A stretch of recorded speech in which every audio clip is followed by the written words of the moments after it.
Welcome to Moonlight Mysteries, a calm space for long, research-rich mysteries. If you enjoy these sleepy deep dives, please like this video, subscribe, and tap the bell so you don't miss new episodes. If you'd like to support the channel, a quick comment with your favorite moment helps more people find us. Now settle in, dim the lights, and let's begin. The Lost Dutchman's Gold Mine, Chapter 1, Beneath the Superstition Mountains' Shadow. The Superstition Mountains loom at dawn in Arizona, their jagged cliffs glowing softly under the first light. These peaks rise about 3,000 feet above the desert floor, dominating the eastern fringe of the Salt River Valley. To the Akma'atam people, this range was a place of strange happenings and bad omens, a cursed land of restless spirits.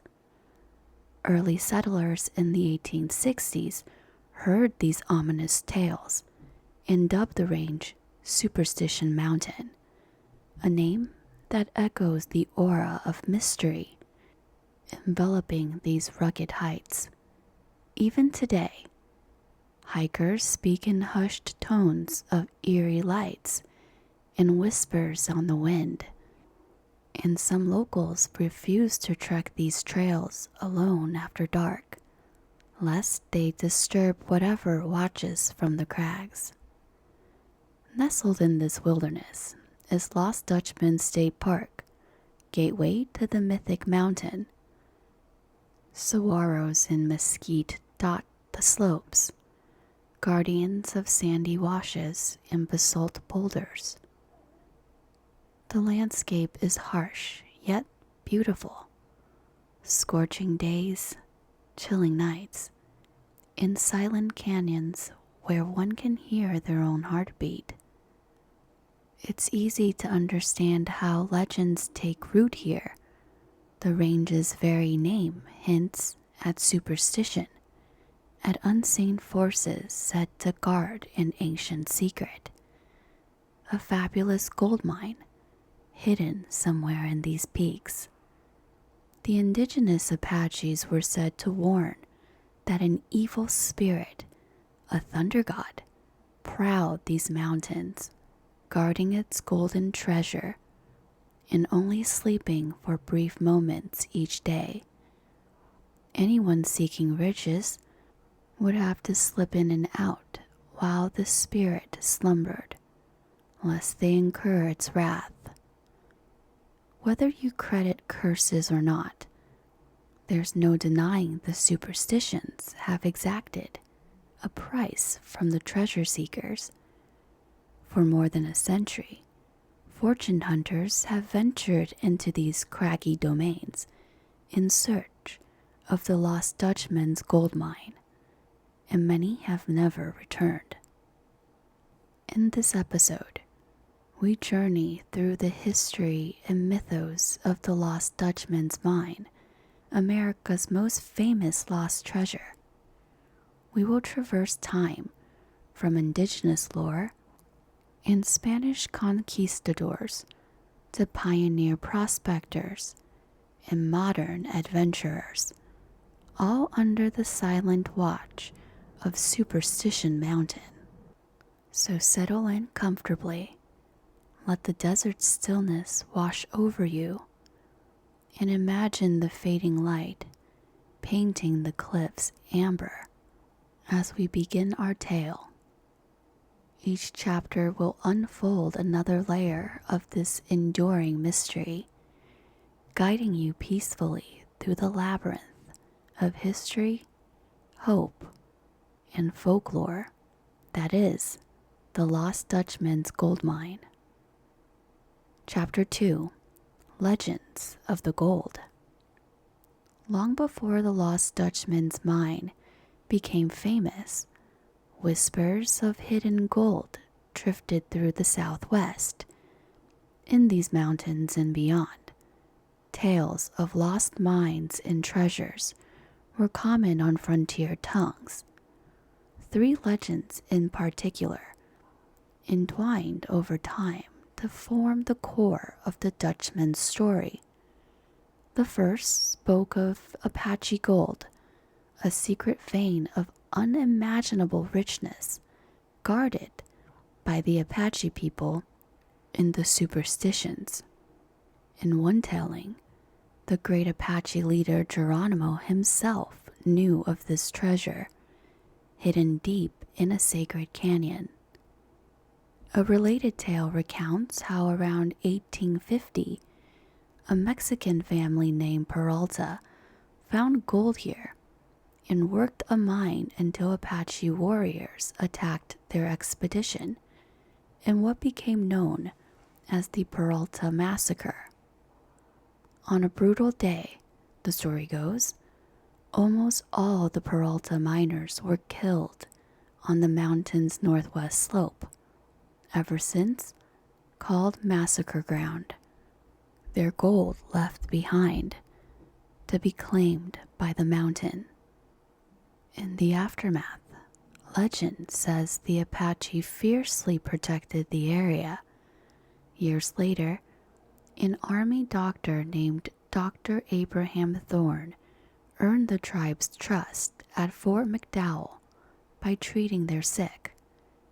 In 1870, as thanks, some Apache guides blindfolded Dr. Thorne and led him on a clandestine journey into the Superstitions. When the blindfold was removed, Thorne found himself in a canyon overshadowed by a towering, strange pinnacle of rock.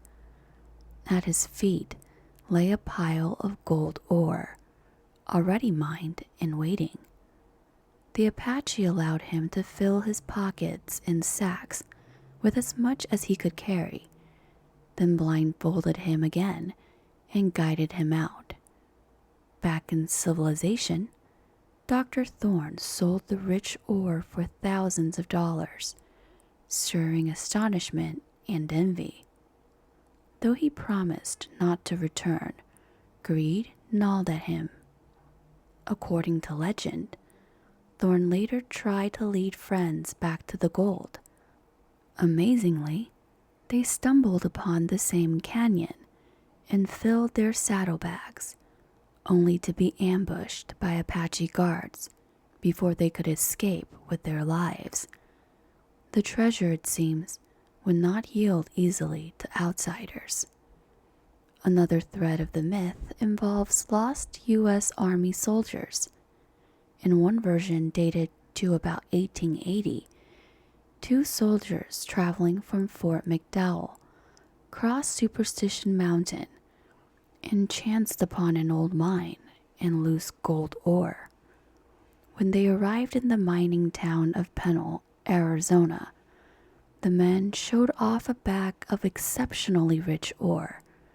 A local mine manager, Aaron Mason, was stunned by its purity and outfitted the soldiers to guide him to the source.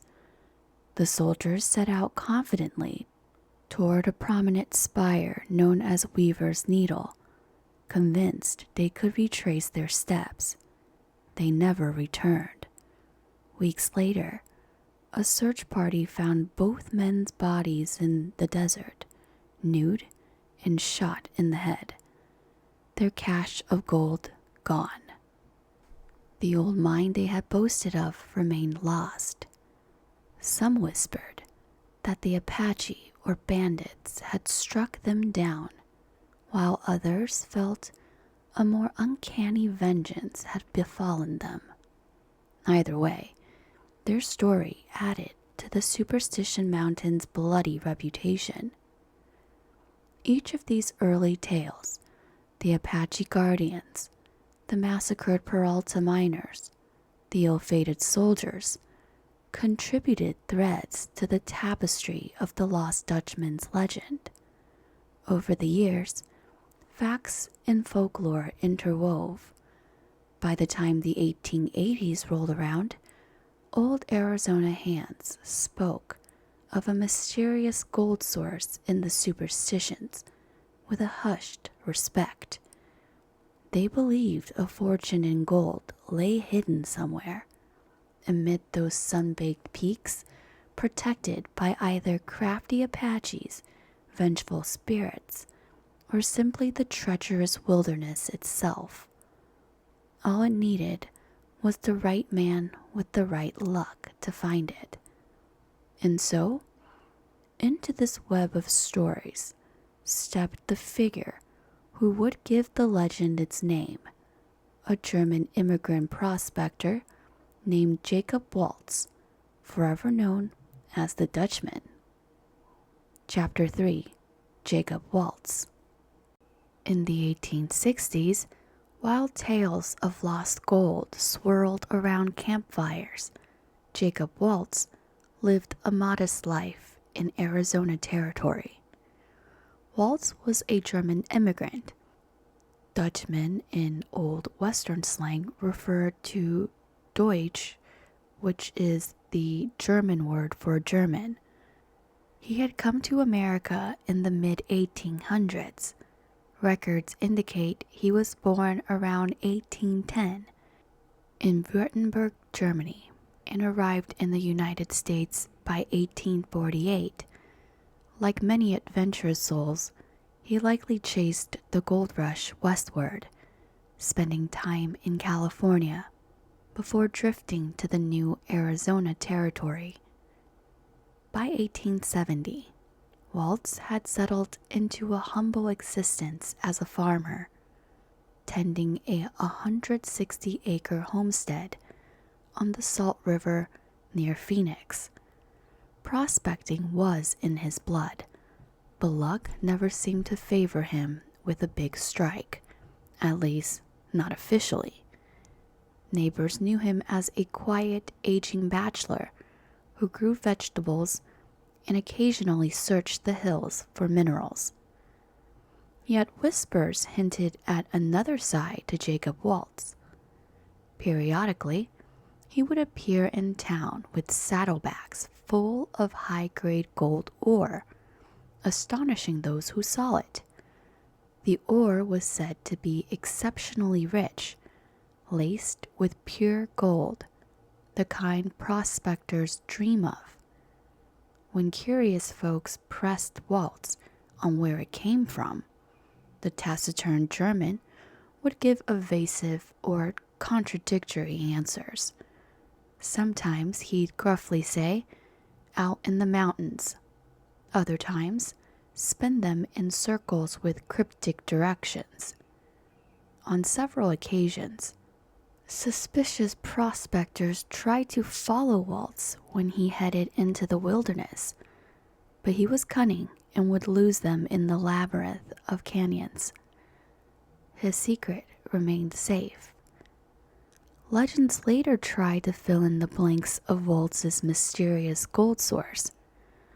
One popular account claimed that Waltz once worked at Henry Wickenburg's Vulture Mine, a productive gold mine near Wickenburg, Arizona.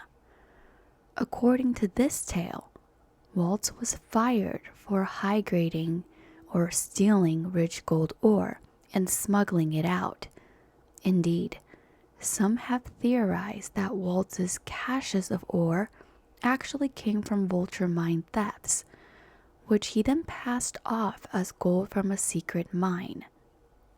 Another romantic yarn insists Waltz was given the mine's location by a member of the Peralta family as a reward for some favor.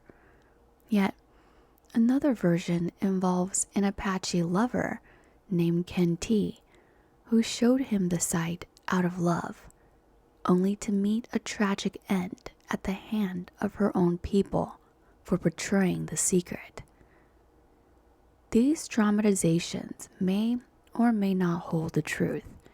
In reality, details of Waltz's prospecting exploits were scarce.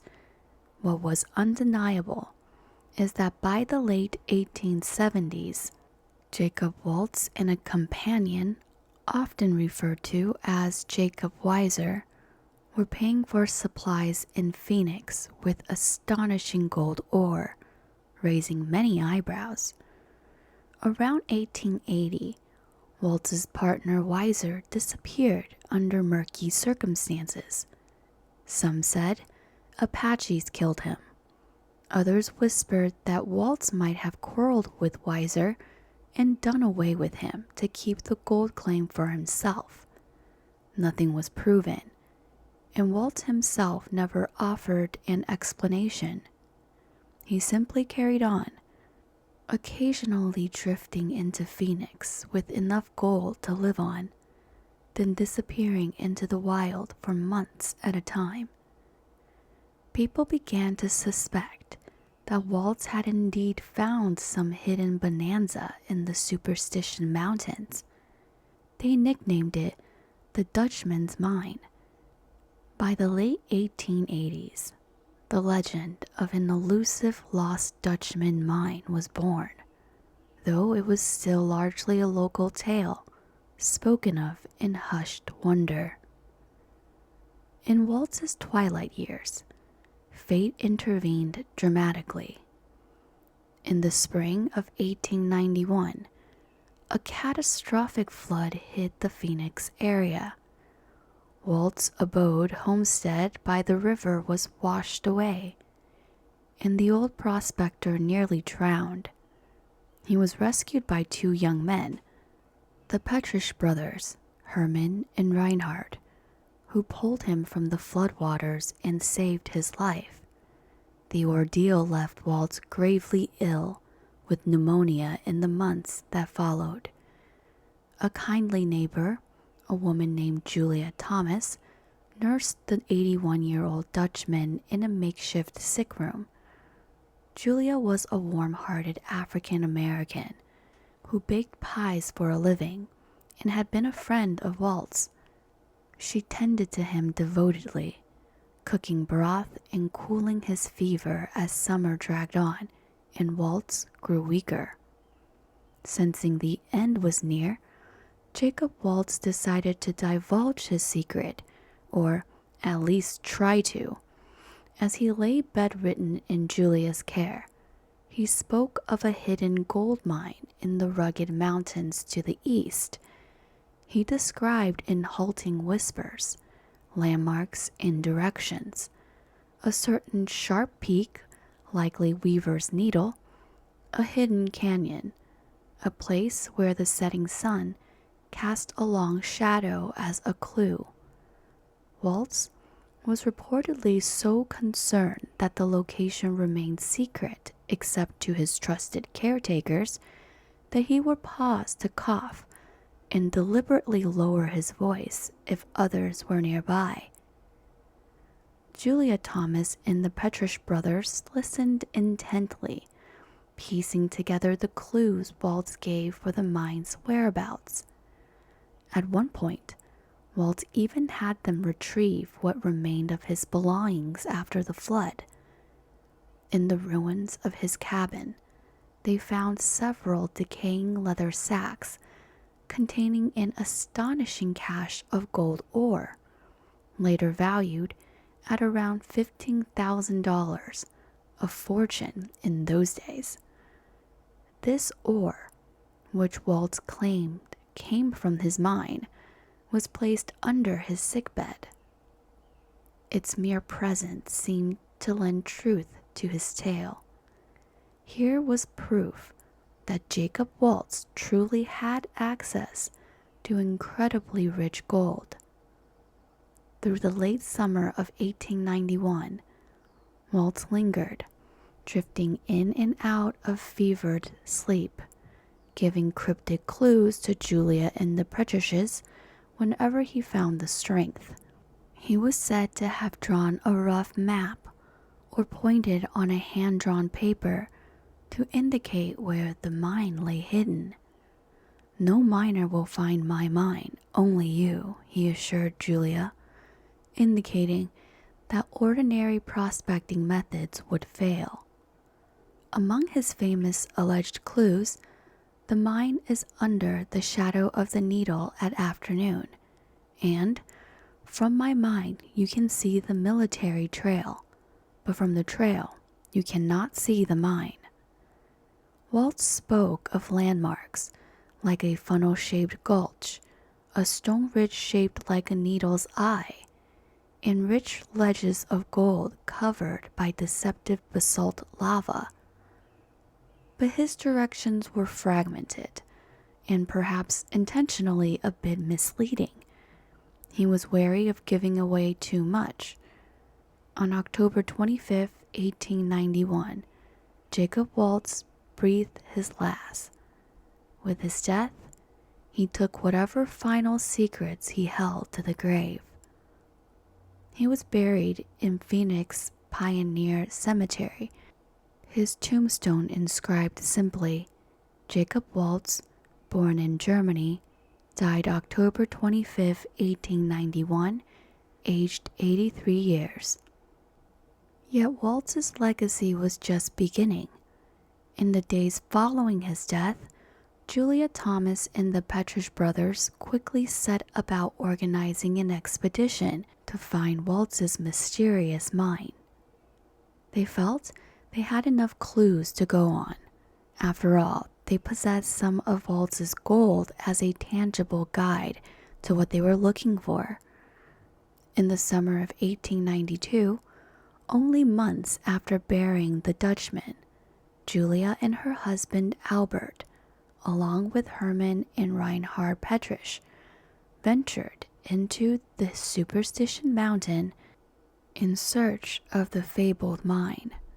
Under the merciless Arizona sun, they combed the canyons and ridges that fit Waltz's description, likely focusing around Weaver's Needle and neighboring gulches. The expedition was brutal. The group endured searing heat, water shortages, and the formidable maze of terrain. After weeks of fruitless searching, they returned exhausted and empty-handed. The lost Dutchman's mine eluded them. Desperate to recoup some of the expenses and perhaps profit from the intrigue, Julia Thomas resorted to selling hand-drawn maps to the lost mine for $7 each, a hefty sum at the time. Adverts appeared in local papers hawking these authentic Dutchman mine maps. It's said that plenty of eager greenhorns bought them, hoping to strike it rich with Julia's inside knowledge. In truth, Julia Thomas likely had given her best shot and was now simply trying to make ends meet. She never again attempted a serious search for the mine. The Petrish brothers, however, were not so ready to give up. Herman and Reinhard spent many subsequent years prospecting the superstitions, chasing Waltz's clue obsessively, and even quarreling with each other over perceived mistakes in how they handled Waltz's deathbed information. They died without finding the gold, but they helped ignite a legend that would grow far larger than any of them could have imagined. By the turn of the 20th century, the story of Jacob Waltz and his lost mine was part of Arizona's folklore. Locals spoke of the old Dutchman's uncanny ore, the hints he left behind, and the cursed mountain that seemed to guard his secret. It remained a regional tale until an event in the 1930s propelled the lost Dutchman story onto the national stage. That event was the disappearance of an aging treasure hunter named Adolph Ruth, which would transform a little-known legend into a headline-grabbing mystery. Before we reach that chapter, however, it's worth noting that during the early decades of the 1900s, a few determined souls quietly continued the hunt, keeping the flame alive.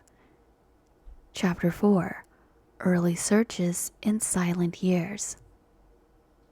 In the decades after Jacob Waltz's death, the lost Dutchman's mine lingered like a tantalizing mirage in the minds of a select few. From 1890 to the 1920s, occasional expeditions set out into the Superstition Mountains, but most ended in disappointment and hardships.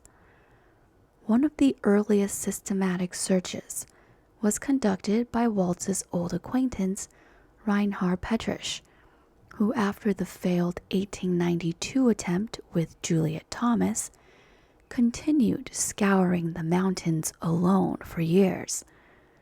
Locals sometimes spotted Reinhard wandering the canyon with his burros, a pickaxe over his shoulder, muttering to himself as he checked one hollow after another. Though he never struck Waltz's gold, Reinhard Petrisch became a kind of patron saint of Dutchman hunters, symbolizing dogged determination. He spent his life chasing the Dutchman's shadow until he passed away in 1943, convinced the mine was real but simply too well hidden by either nature or Waltz's cunning. Around the same time, another influential figure emerged, James Jim Bark, a prominent Arizona rancher who actually owned land at the foot of the Superstitions. Bark had grown up hearing the legend and in 1895 befriended a well-connected investigator named Sims Ely. Sims Ely was not a prospector by trade.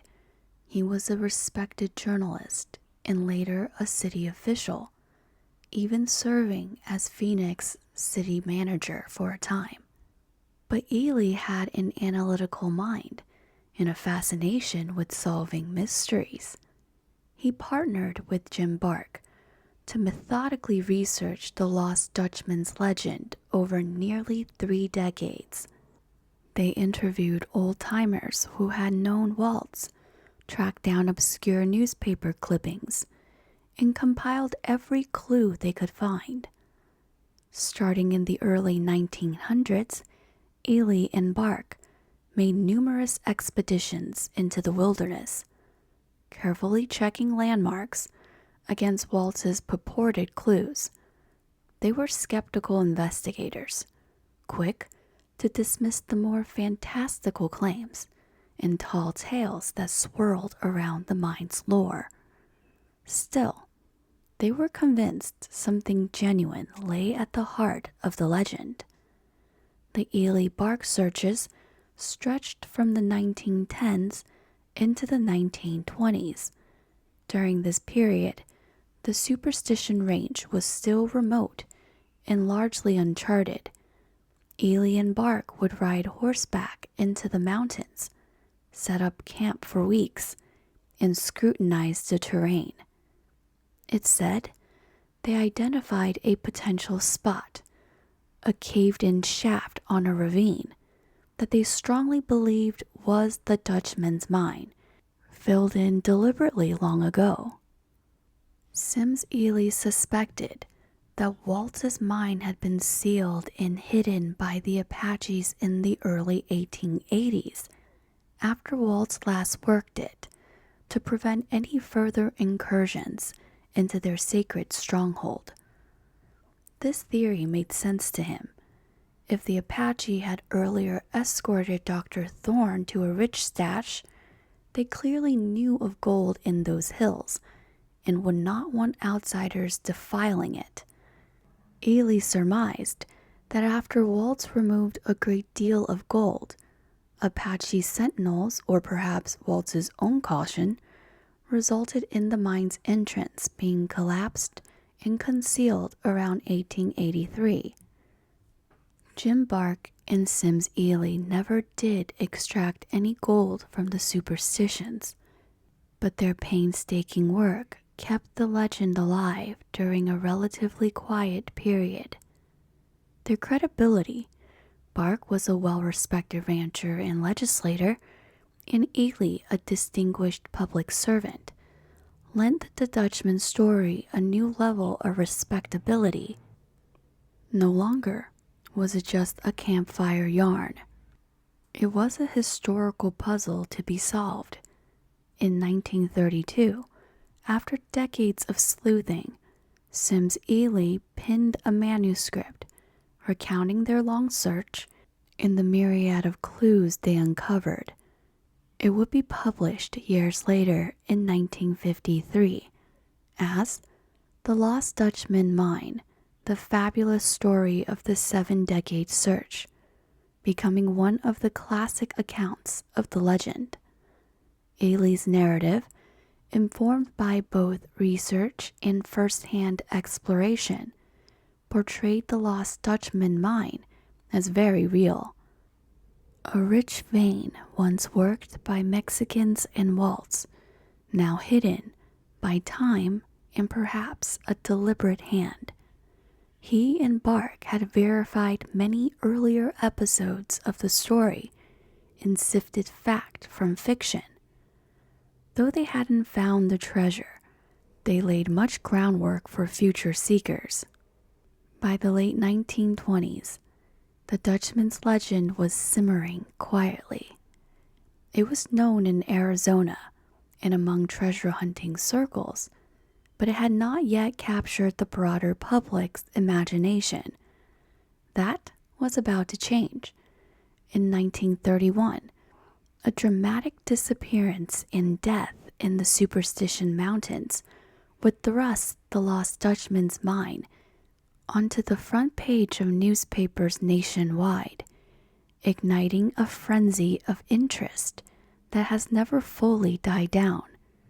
The stage was set for the legend's most famous chapter, the fate of Adolph Ruth, an event that transformed the Lost Dutchman tale from a regional curiosity into a national obsession. Before we delve into Ruth's story, pause for a moment and imagine the superstitions as they were around 1930. Vast, silent, and unchanged, holding their secrets as the world beyond was about to come clamoring to solve them. Chapter 5. Adolph Ruth's Fateful Expedition. The summer of 1931 brought the Lost Dutchman legend its most haunting and pivotal story. The saga of Adolph Ruth. Ruth was a 66-year-old retired civil service employee from Washington, D.C., with a passion for lost treasures and adventure. He walked with a cane due to a past injury. He had shattered his legs a few years earlier while searching for another fabled treasure, the Lost Peg Leg Mine in California. The mishap left him with metal pins in his leg, but it did little to dampen his adventurous spirit. In fact, it seemed to strengthen his resolve to strike gold at least once in his lifetime. By 1930, Adolph Ruth was a grandfatherly figure with rimmed spectacles and a neat mustache, scholarly in appearance yet burning with gold fever. Ruth's chance to chase the Dutchman's mine came from a curious source. His son, Erwin C. Ruth, was an attorney who, around 1912, had helped a client from Mexico named Pedro Gonzalez avoid imprisonment. In gratitude, Gonzalez, who claimed to be descended from the Peralta family on his mother's side, shared an old family map and documents with Erwin. These papers allegedly showed the location of a rich mine in Arizona's Superstition Mountains, presumably the Peralta's Lost Gold Mine, which many believed was the same as the Dutchman's. Erwin Ruth, not being an outdoorsman, eventually passed these tantalizing maps and notes to his father Adolph, knowing the elder Ruth lived for such quests. To Adolph Ruth, this was the opportunity of a lifetime. Here was a concrete lead, a family treasure map, to the legendary lost mine he had heard whispers of. Despite his age and infirmity, he was determined to see this adventure through. In June 1931, Adolph Ruth journeyed to Arizona, carrying the precious map and an indomitable optimism. He made his way to the ranch of Tex Barkley, a sprawling cattle ranch on the southwestern outskirts of the Superstition Range. Tex Barkley was a seasoned cowboy who knew the treacherous terrain well, and he often served as a staging host for prospectors and visitors heading into the mountains. Ruth spent several days at Barkley's ranch preparing for his expedition. Tex Barkley, upon seeing the elderly limp-legged Ruth and hearing of his plan to trek into the desert heat of the Superstitions in midsummer, was alarmed. Barkley strongly urged Adolph to reconsider. He warned that even experienced outdoorsmen found the Superstition wilds challenging. For a 66-year-old with a cane, alone in the blazing June temperatures, it could be outright deadly. But Adolph Ruth's determination was fixed. He reportedly told Barkley, "This mine is mine for the finding, and I'm going in. I've waited too long for this." Seeing Ruth's mind was made up, Barkley at last persuaded him to wait a short bit for safer timing. However, fate had other plans. While Barkley was away on his ranch business, two young prospectors hanging around the ranch, men named Jack Keenan and Ed Piper, learned of Ruth's map and intentions. They offered to pack Ruth into the mountains sooner than Barkley had intended, likely sensing an opportunity. Ruth agreed, anxious to get started. On the morning of June 14, 1931, the two prospectors guided Adolph Ruth on horseback into the Superstition Mountains. Ruth had his map, a .44 caliber pistol, a few supplies, and a heart full of hope. The party headed towards a notable landmark Ruth had asked about, Weaver's Needle, the towering spire that juts skyward in the eastern Superstitions. They eventually camped at a water hole near Willow Spring, only a couple of miles from the needle's base.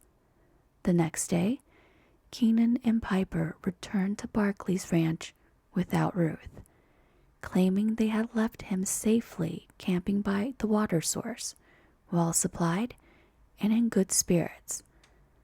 They said Ruth intended to remain for at least 2 weeks to explore the area. When Tex Barkley came back and learned Ruth had been taken into the mountains and left alone, he was deeply concerned. After Ruth's expected exit day came and went, with no sign of him, a search was launched. Barkley and local cowhands rode out, scouring the ridges and canyons for the old treasure hunter. They found his campsite at Willow Spring deserted, showing signs that Ruth had stayed there for several days. There were remnants of campfires and some empty canned food tins. But of Adolph Ruth himself, there was no trace. As days turned into weeks, hope faded. It seemed likely that the Superstition Mountains had claimed another life, whether by dehydration, a fall, or something more sinister. By the end of that scorching summer, Adolph Ruth was presumed lost in the wilderness. Little could be done. The temperatures were extreme, and resources for an extended search were limited. Then, in late December 1931, a chilling discovery was made. a local outdoorsman stumbled upon a human skull near a remote spot called Blacktop Mesa, deep in the Superstitions. The skull, sun-bleached and with bits of dried flesh still clinging, had two peculiar holes in it that looked very much like bullet holes. The find was reported, and soon the skull was sent to Dr. Alish Halishka, a renowned anthropologist at the Smithsonian Institution, for examination. Along with the skull, authorities provided Halishka with Adolph Ruth's dental records and some photographs. Halishka conclusively identified the skull as that of Adolph Ruth. He also noted that the pair of holes were consistent with gunshot wounds, and at such an angle that was highly unlikely Ruth could have shot himself. The holes were in the back of the skull. The implication was clear. Adolph Ruth had most likely been murdered. The macabre discovery set off a media firestorm. Newspapers across the country bannered headlines about the headless skeleton of lost mine seeker found, skull riddled with bullets. The mysterious circumstances, an old man chasing a legendary treasure, vanished in a place literally named Superstition. And now, a skull with bullet holes captivated the public imagination. It was the early years of the Great Depression, a time when people perhaps welcomed a sensational mystery to distract from daily hardships. The story of the lost Dutchman's mine leapt from obscurity to nationwide fame overnight, carried by wire services and breathless reports. Suddenly, everyone had heard of the cursed gold of Superstition Mountain, and the unfortunate soul who might have paid for it with his life. Meanwhile, the remainder of Adolph Ruth's body was still unaccounted for. A more organized search in early 1932 eventually located Ruth's skeleton, about 3/4 of a mile away from where the skull had been found. Scattered by scavengers, the bones were identified by personal effects nearby: a revolver, a few odds and ends, and notably, the metal pin from his healed leg fracture. Interestingly, Ruth's pistol was recovered fully loaded, missing no bullets. This indicated he hadn't fired a shot in defense or otherwise. More intriguing was the absence of the all-important map. The Peralta treasure map he carried was nowhere to be found. However, one item among Ruth's effects spoke volumes: his personal checkbook. Inside it, on the blank pages, Adolph Ruth had scribbled a note claiming he had found the mine. The note gave rough directions and ended with the triumphant Latin phrase, Veni, Vidi, Vici. I came, I saw, I conquered. It was as if Ruth, in his final moments of euphoria, wanted the world to know he had succeeded. But with his demise, the truth of that claim remained uncertain. If he did find something, someone may have been willing to kill for it. Arizona authorities convened no official homicide investigation, which has fueled speculation ever since. The sheriff's office posited that Ruth likely succumbed to heat or heart failure, and that perhaps animals gnawing the skull created holes that only looked like bullet wounds. In an unusual twist, one official even floated the theory that Ruth might have committed suicide, bizarrely suggesting he shot himself twice in the head then managed to hide the gun, a theory widely ridiculed as it ignored the obvious evidence to the contrary. Ruth's family and virtually everyone familiar with the case rejected the official nonchalance. To them, it was clear Adolph Ruth had met with foul play, likely at the hands of those who wanted his map or to guard the mine's secret. Given that Ruth was last seen with the two prospectors and that the map had vanished, suspicion naturally fell on Keenan and Piper. However, no charges were ever filed due to the lack of evidence. Some also whispered about a mysterious sharpshooter roaming the mountains, a guardian of the Dutchman's secret, perhaps Apache, perhaps a crazed hermit. This figure would later be popularized as Mr. X, a phantom sniper, possibly responsible for multiple deaths, including Ruth's. The Ruth tragedy had an unintended effect. It supercharged interest in the lost Dutchman's mine. Here was a real-life drama, replete with treasure maps, a lost gold mine, and a corpse. It was irresistible. Treasure hunters from all over the country now pointed their compasses toward the superstition. The notion that the mine had a deadly curse also took root. How else to explain the headless fate of poor Ruth? The lost Dutchman's mine was no longer a quiet local legend. It had become an American saga of mystery and mortality, and it was far from over. In the coming years, many more would venture into those mountains, spurred by Adolph Ruth's story, and some would not return.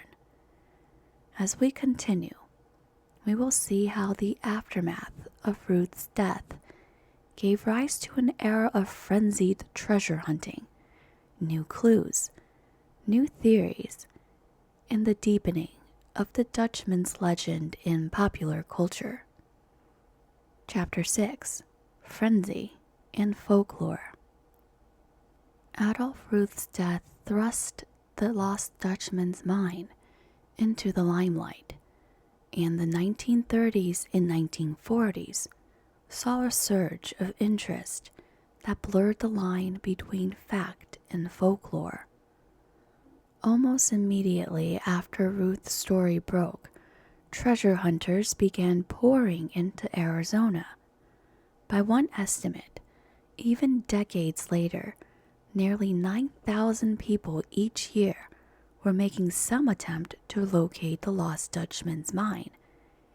It became a bona fide gold rush, not of miners this time, but of dreamers, writers, and curious adventurers drawn by the tale's mystique.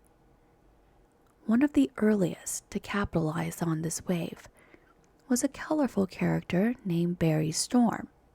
Born John Griffith Clemenson in 1910, Storm was a passionate treasure hunter, an aspiring author who had drifted around the Southwest, prospecting during the Great Depression.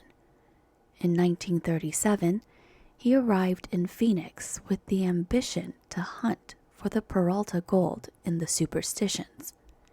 He was penniless, but resourceful. He even took out a newspaper ad seeking partners to fund an expedition in exchange for a share of any treasure found. Young Storm managed to charm and network his way into the local treasure circles. He befriended prominent Arizonans, including a young department store owner, an amateur photographer named Barry Goldwater. Yes, the future U.S. Senator. Goldwater was intrigued by Storm's plans, and in 1939, financed the publication of Storm's first booklet, On the Trail of the Lost Dutchman. Storm borrowed Goldwater's first name as a pen name, thus Barry Storm, and used Goldwater's photos of the Superstition Mountains in the book. Barry Storm roamed the Superstitions extensively in the late 1930s. In 1940, he claimed to have tested a new electronic metal detector, an M-scope, in the mountains, and sensationally announced it had located the Peralta land grant lost mine, essentially asserting he found a Dutchman's vein. This unsurprisingly garnered him publicity, though skeptics abounded. Storm didn't produce gold from that claim, but he did produce stories. In 1945, a rustic tortilla flat, he wrote and published what would become a seminal book in Dutchman lore, Thunder God's Gold. This book was part memoir, part history, weaving Walt's legend with Storm's own adventurous exploits. Importantly, Storm's book also introduced a sinister element to the legend. He claimed that while searching the mountains, he narrowly escaped being shot by a mysterious sniper he dubbed Mr. X. Storm speculated that this same hidden gunman might have killed Adolph Ruth years earlier.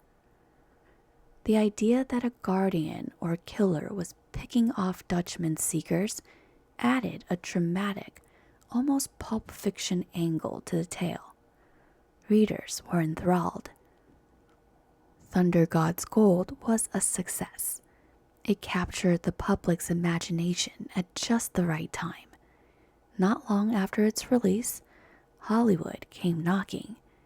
Columbia Pictures bought the rights and began production on a film inspired by Storm's book. In 1949, the movie Lust for Gold hit theaters nationwide.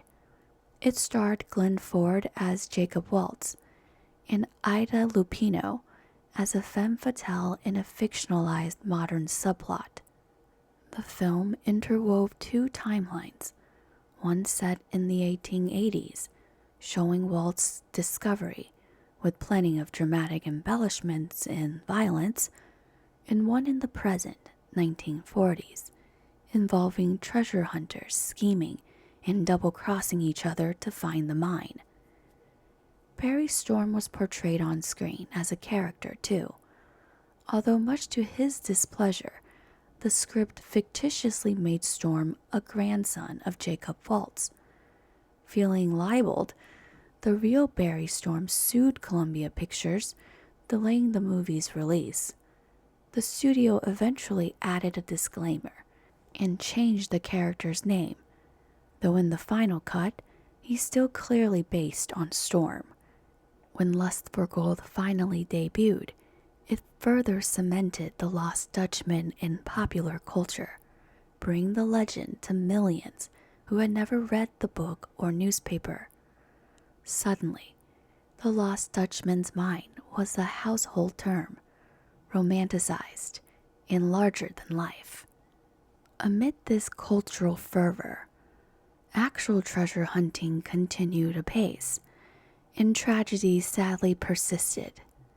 The late 1940s in particular saw incidents seemingly ripped from the pages of a thriller.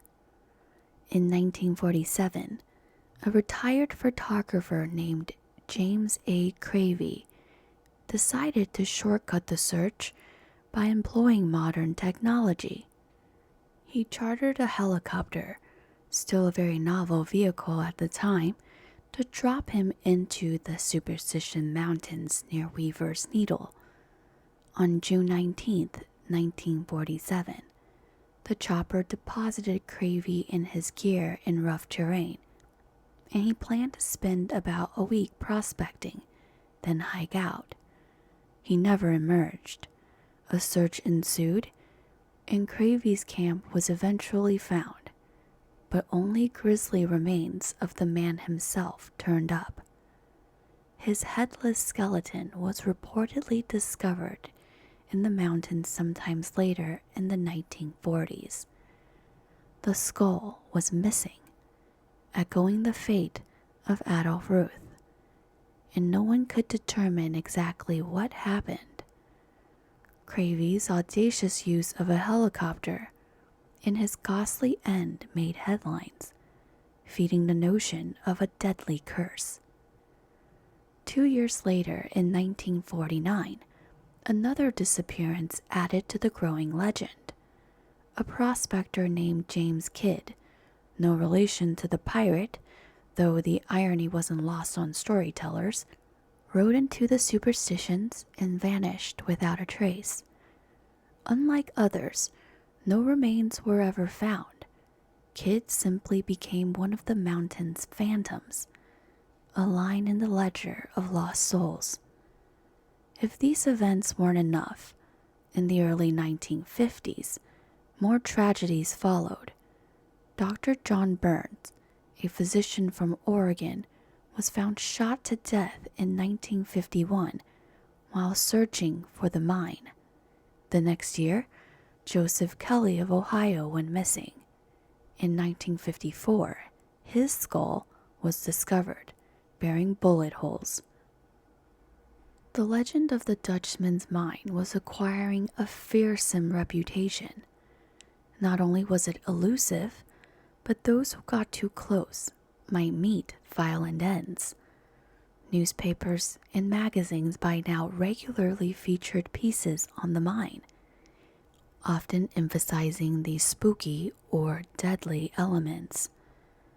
A mine guarded by death, some called it, where treasure hunters were doomed by their lust for gold.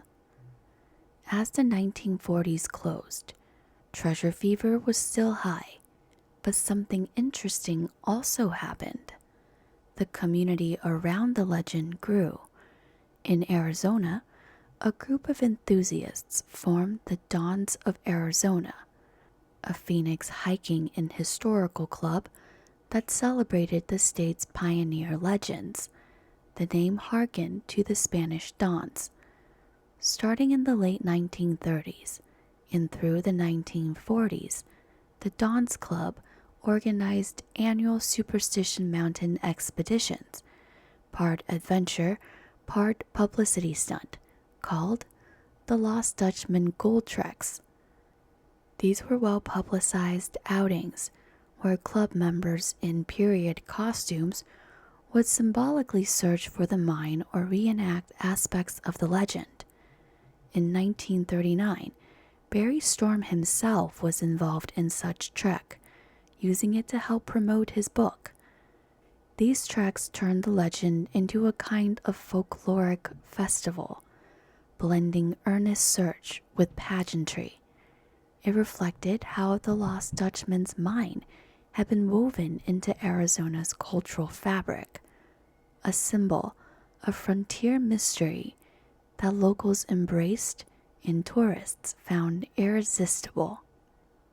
In these years, some new clues and theories also surfaced, keeping Dutchman detectives busy. In 1949, a fascinating artifact came to light, the so-called Peralta stone maps. The Peralta stone maps, in person, have an almost mystical presence. They consist of two hefty red sandstone slabs, each roughly a foot wide, a foot and a half tall, and 2 inches thick, accompanied by a smaller heart-shaped rock carved from red quartzite. One of the slab has a shallow recess into which the quartzite heart fits perfectly, as if completing a puzzle. The weathered surfaces of the stones are etched with strange symbols: a winding trail, a rearing horse, a dagger, and a robed priest, interspersed with meandering lines that resemble a crude map of mountains and canyons. One slab even bears the date 1847 carved into it, and both are inscribed in Spanish, including the name Pedro and Miguel. A faint inscription on the so-called priest stone proclaims, "To find the gold, you must find the heart," a tantalizing clue suggesting that the small hard stone is key to the treasure. The story of the stone's discovery adds another layer of intrigue. According to legend, they lay hidden for decades in the Arizona desert until the late 1940s, when a traveler happened upon them by pure chance. By one popular account, a police officer from Portland named Travis Tomlinson was driving along the lonely Highway 60 east of Apache Junction when he pulled over for a rest stop and literally stumbled over the corner of one of the buried slabs sticking out of the desert soil. Tomlinson later recounted how he unearthed the heavy tablets and the hard stone, sensing they might be important. Other stories complicate this tale. One version claims local prospectors actually found the stones earlier and sold them to Tomlinson for a mere $100. In truth, no one knows for sure. Accounts differ on when and who found them. Some sources say a man known only as Jack discovered the stones around 1952 or 1956, while others insist the find happened in 1949. This haziness around their emergence only deepened the sense of mystery that clings to the Peralta stones. From the moment they came to light, treasure hunters began poring over the stone's cryptic markings, believing they had finally found a map to the lost Dutchman's gold mine. According to local lore, the carved symbols and dotted trails on these slabs point the way to Jacob Waltz's long-lost hoard somewhere in the Superstition Mountains. Over the years, countless enthusiasts have tried to interpret the map's code. They trace the winding line, thought to be a trail, count the 18 tiny dots when the heart piece is in place, and search for matching landmarks in the wild terrain. Yet, the puzzle has proven fiendishly difficult. The stones provide no clear starting point and no obvious X marking the finish, often leading would-be miners in frustrating circles. Various adventurers have claimed to unlock the secret, each announcing they've found the spot the maps indicate. But these claims are as shifting as the desert sand. Every few years a new theory emerges, pointing to a different canyon or peak, and still, no one has recovered a single flake of the Dutchman's gold by following the stone's direction. The Peralta map seems to guard their secret as well, yielding excitement and hope, but never the tangible treasure itself. The question of authenticity has shadowed the Peralta stones from the beginning. Many researchers and historians are openly skeptical, suspecting the stones might be an elaborate mid-20th century hoax rather than genuine 1800s artifact. They point out that the style of the engravings and language looks too modern. The lines appear to have been cut with metal tools and not hand-chiseled with old-world techniques. And the Spanish phrases on the stone use wording that wasn't common in the 1840s. Perhaps most telling, the carved heart symbol is the familiar Valentine heart shape, something 19th century Spaniards would not have used to denote a heart at all. Father Charles Pulitzer of the Arizona State Museum, an expert in Spanish colonial history, studied the stones and became convinced they are fakes. But just as there are ardent skeptics, There are steadfast believers. Some argue that the stones could indeed be authentic relics tied to the Peralta family, perhaps created by Don Miguel de Peralta himself and passed down through generations as a secret family map. The names Pedro and Miguel carved into the tablets are held up as evidence of this connection to the historical Peralta miners. Others concede the stone might not date to the 1840s, but float alternative theories. Maybe they were carved later by someone who knew the Dutchman's secret. Over the years, a few colorful stories have even suggested the maps were the handiwork of a modern mastermind.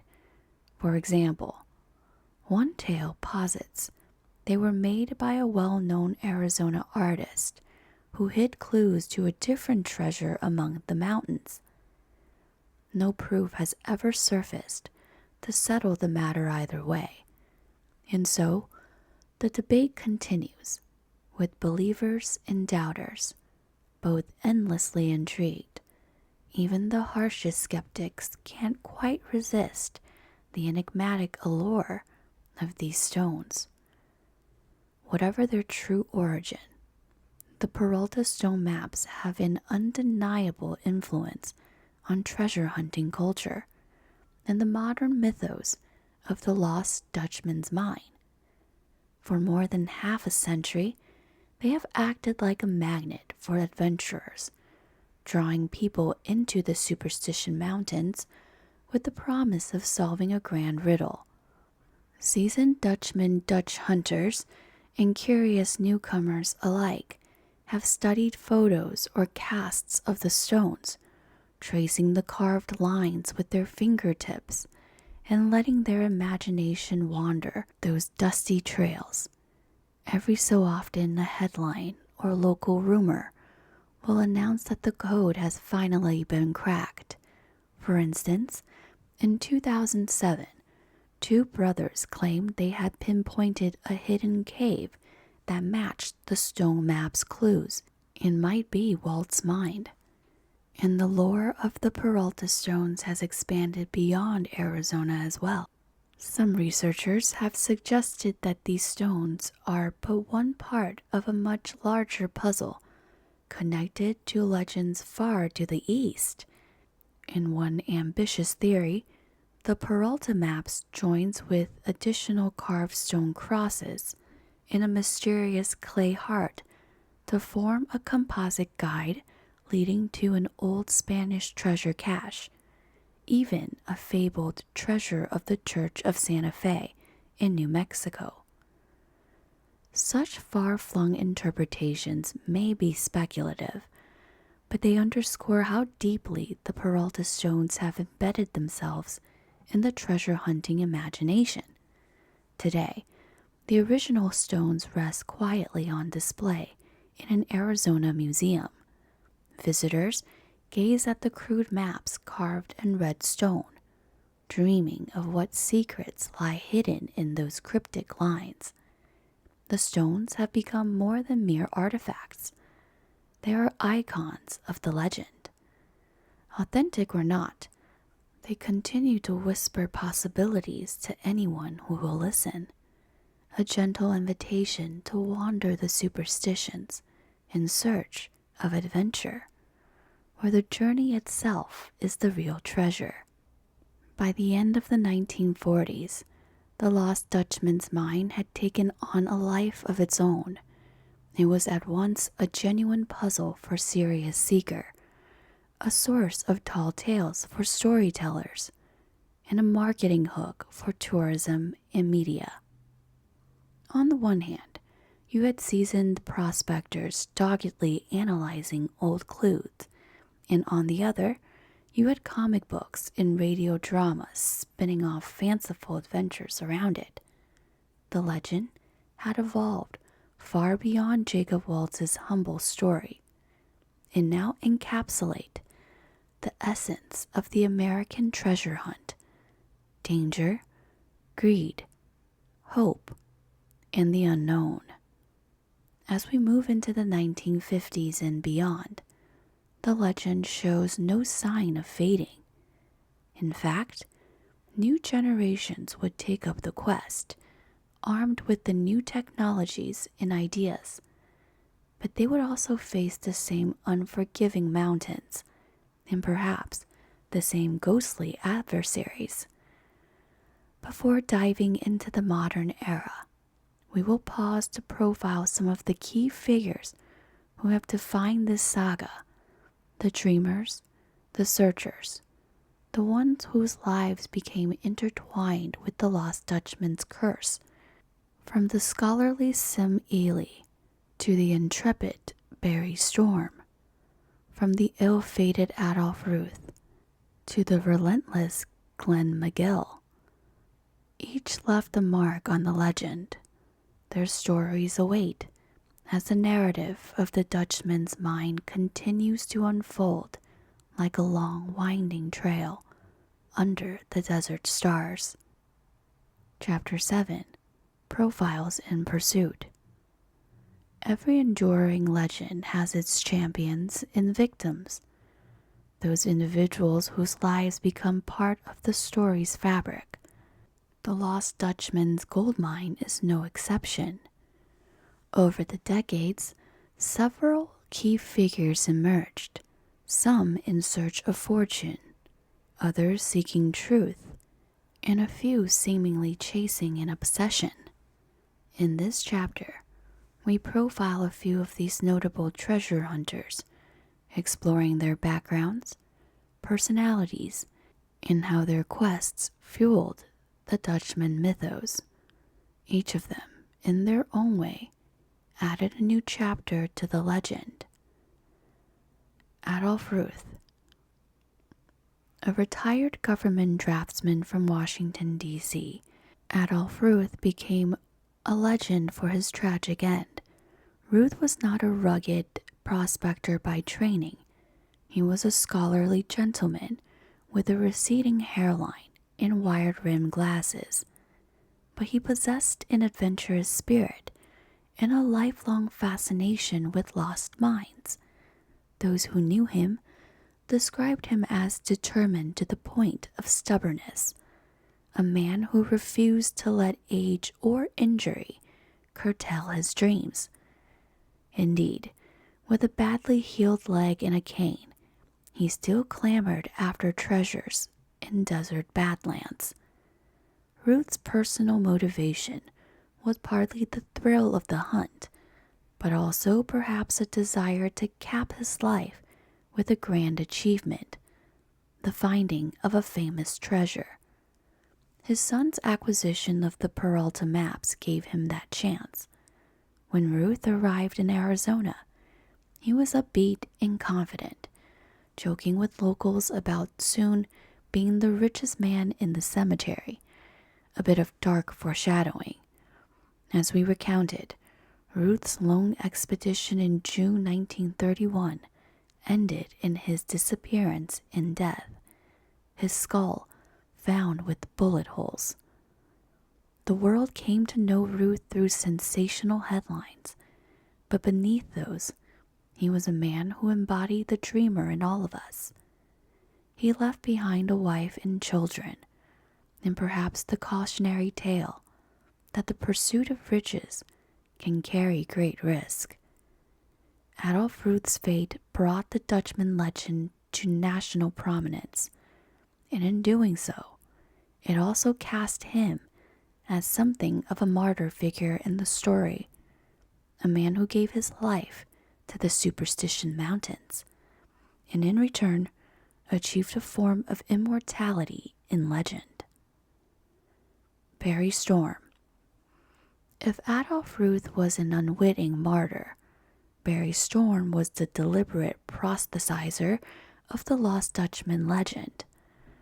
Born John G. Clemenson in Seattle, Storm was a restless soul from a young age. The Great Depression left him jobless, so he turned to prospecting and treasure hunting across the Southwest. With a flair for storytelling, he reinvented himself under the pen name Barry Storm.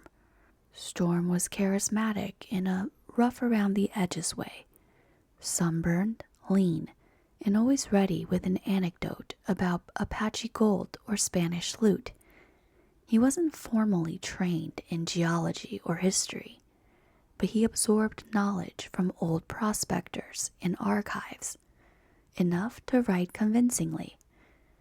Storm's personal life was unconventional. He never married, preferring a lone wolf lifestyle, and sometimes literally camping on top of his mining claims. He could be charming and persuasive, as evidenced by his ability to befriend people like Barry Goldwater and secure funding for his projects. At the same time, Storm grew increasingly paranoid and eccentric in later years. He believed competitors or secret enemies were out to steal his findings. He often carried a pistol and watched his back. After his books and the film's success, Storm retreated to mining claim in California's desert, where he obsessively dug for gemstones, his so-called Storm Jade mine. By the time of his death in 1971, he had become a bit of a hermit, but one whose writing had already enshrined him in Dutchman lore.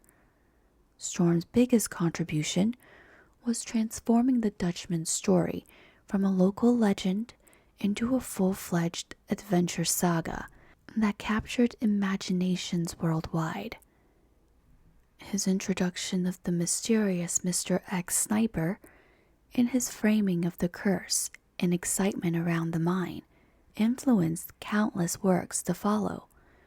In short, Barry Storm took the raw clay of the legend and molded it into a thrilling narrative that continues to entice treasure hunters.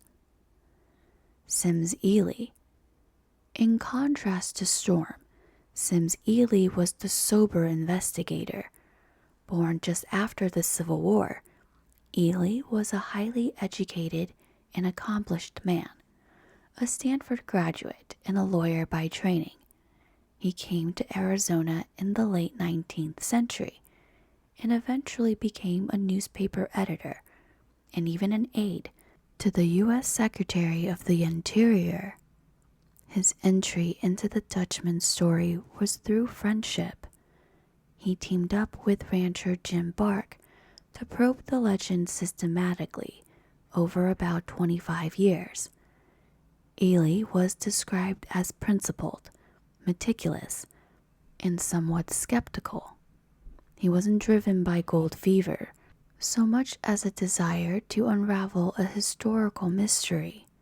For him, the Lost Dutchman's mine was like a puzzle to be solved with logic and evidence. Through interviews in field expeditions, he and Bark tested fanciful claims and honed in on plausible leads. Ely's persistence paid off in a literary sense.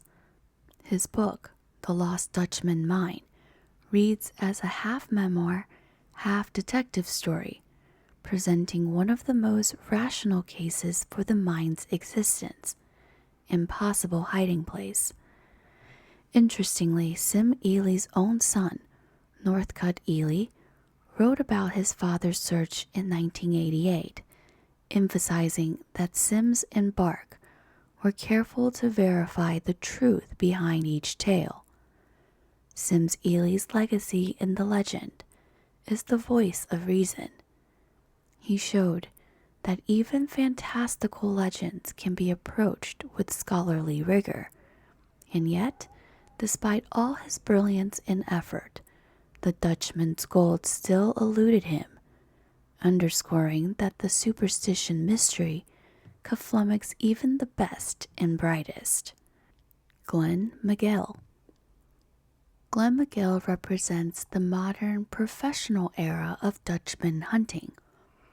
A private investigator from Oklahoma City by trade, Miguel was a family man who might never have pursued the mine if not for an unexpected commission.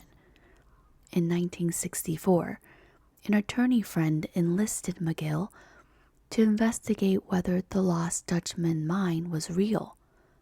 A client was willing to pay for the truth. Miguel approached the task as a detective case. He scoured libraries and archives coast to coast, tracking down old maps, letters, and clues. The more he dug, the more convinced he became that Waltz's story was based on something real. Unlike the lone wolf prospectors before him, McGill built a team and raised capital, eventually forming the Lost Dutchman Mine Exploration Corporation. He was meticulous and methodical, bringing a level of organization seldom seen in prior hunts. Miguel's personality was often described as optimistic and smooth-talking. He could inspire investors and volunteers with his genuine belief that the Dutchman was within reach. In April 1966, McGill's group made international news by claiming they had finally discovered the lost Dutchman mine. The announcement caused a sensation. Reporters flocked to Apache Junction, and even Arizona's Attorney General and fellow Dutchman enthusiast Robert K. Corbin went to inspect the site. But alas, it turned out to be a false dawn. McGill later conceded that either he was mistaken or the mine had been played out, emptied of gold. Undeterred, he continued searching into the early 1970s, mounting at least one more major expedition. Glenn McGill exemplified the professional treasure hunter. He used helicopters for aerial surveys, consulted geologists, and tried to leverage scientific techniques of the times. Yet, after years of effort, he too came up empty-handed. McGill died in 1993, still believing in the mine. He reportedly felt his only failure was not pinpointing the correct spot. His grand effort, chronicled in Kurt Gentry's book Killer Mountains, remains one of the most thorough searches ever undertaken. And it showed that even with modern techniques, the Dutchman's secret can still remain stubbornly buried. In the wake of McGill's widely publicized attempt, other expeditions in the 1970s sought to apply technology. Groups like the Lost Dutchman Mine Inc. or the Coronado Company cropped up, selling shares in planned mining ventures in the Superstitions. One such venture drilled various locations with modern equipment, focusing on fault lines and geophysical anomalies. None struck gold, and some ended amid accusations of fraudulent promotion. The mid-70s saw a few rediscovery claims that made local news but were quickly disproven or quietly retracted.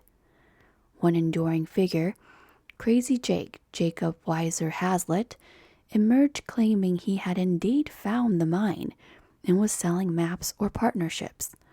He led a number of hopefuls on wild goose chases in the late 1970s.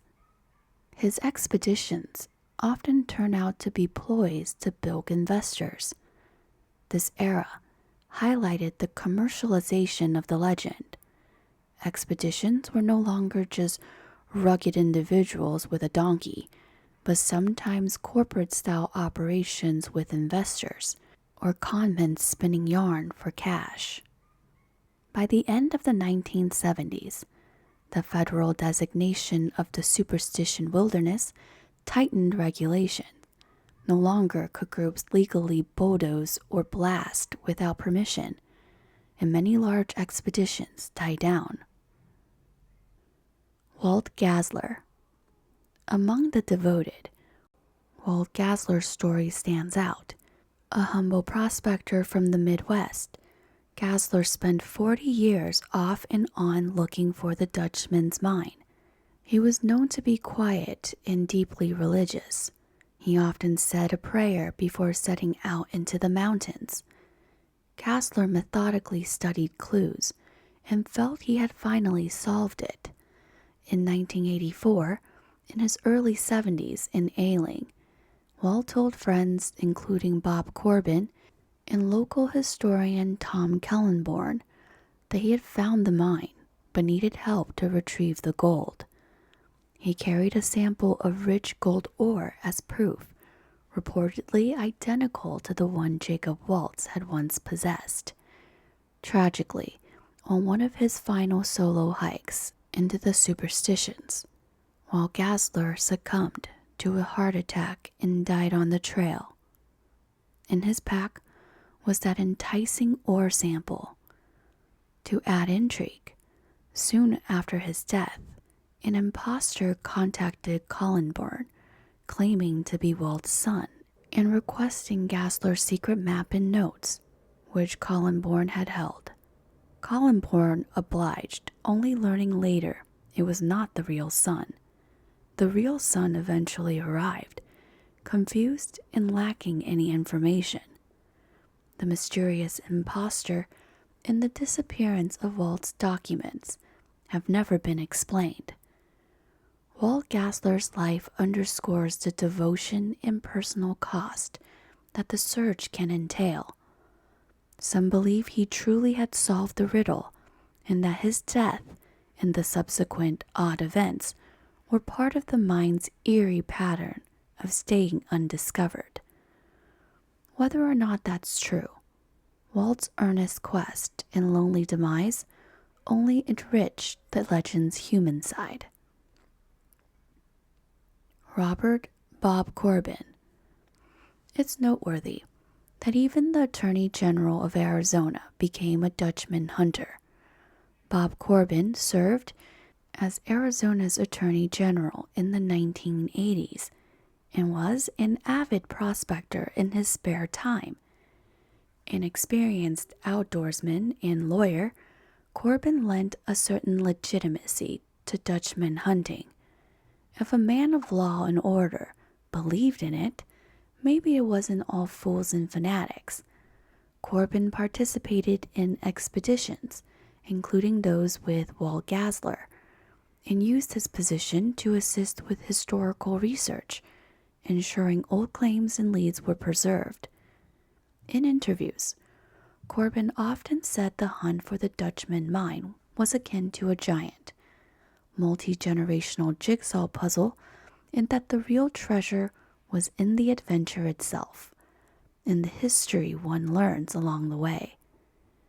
Corbin never found the mine, but he remains a respected voice in the Dutchman community, proving that the legend captivates folks from all walks of life, from cowboys to politicians.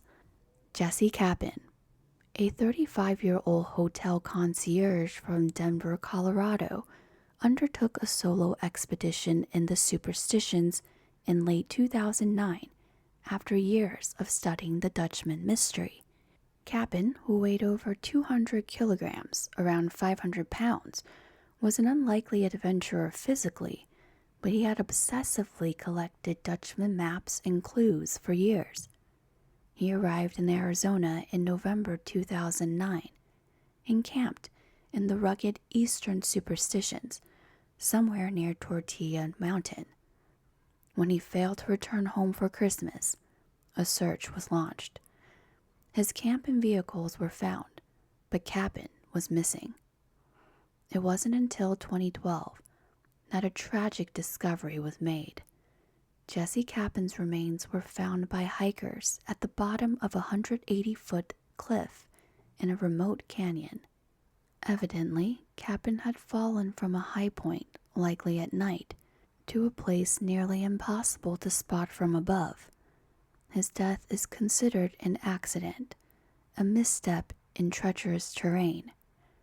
Jesse Capin's expedition and demise became part of the legend's modern narrative, showing that even in the 21st century, the superstition wilderness can be deadly for the unprepared or unlucky.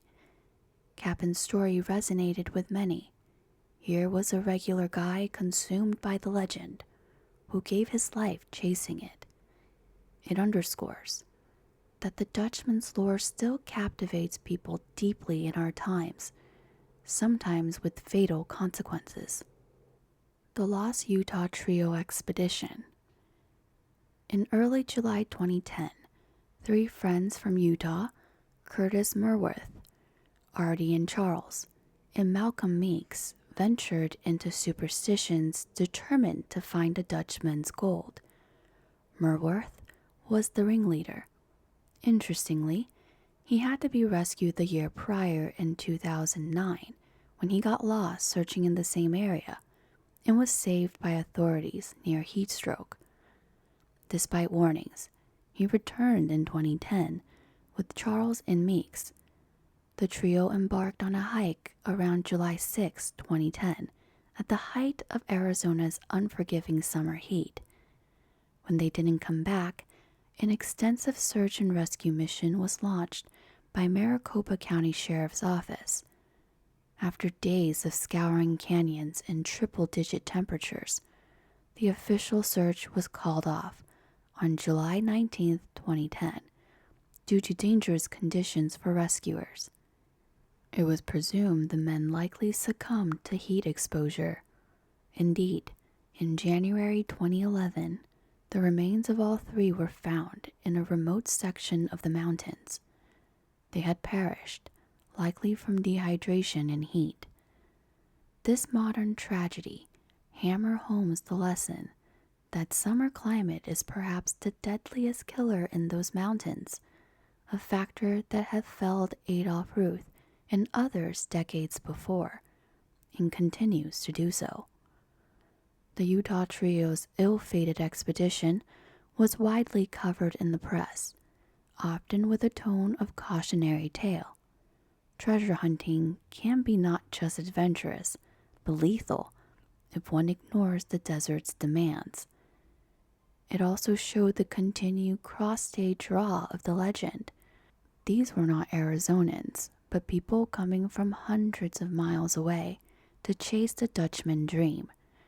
Their story concluded what many local hope is the last chapter of fatalities for the lost mine seeker. But as the next entry shows, the mountain isn't done testing wanderers. The legend lives on into the 2010s. For instance, in August 2020, a local artist named Cayman Welch went for a day hike from a parking area at Weaver's Needle Vista and vanished. He told his uncle he was going to get a better view of the sunset and headed off trail. He never returned. Extensive searches failed to locate him, and as of writing, he remains missing. While Welch's disappearance isn't confirmed to be related to the Dutchman treasure hunt, it occurs in the same terrain and underscores the inherent risk of the region. On a more optimistic note, numerous enthusiasts continue to explore the superstitions with metal detectors, drones, and research in hand, albeit now mostly in cooler months with GPS devices. Each expedition above, whether triumphant or tragic, contributes to the rich tapestry of the Lost Dutchman's mine saga. The timeline of these quests span over a century, highlighting changing era, from horseback prospectors and handshake maps to helicopters and television crews to internet-coordinated hikes. And still, the Dutchman's gold glittered just out of reach, beckoning the next expedition to add its story to the legend.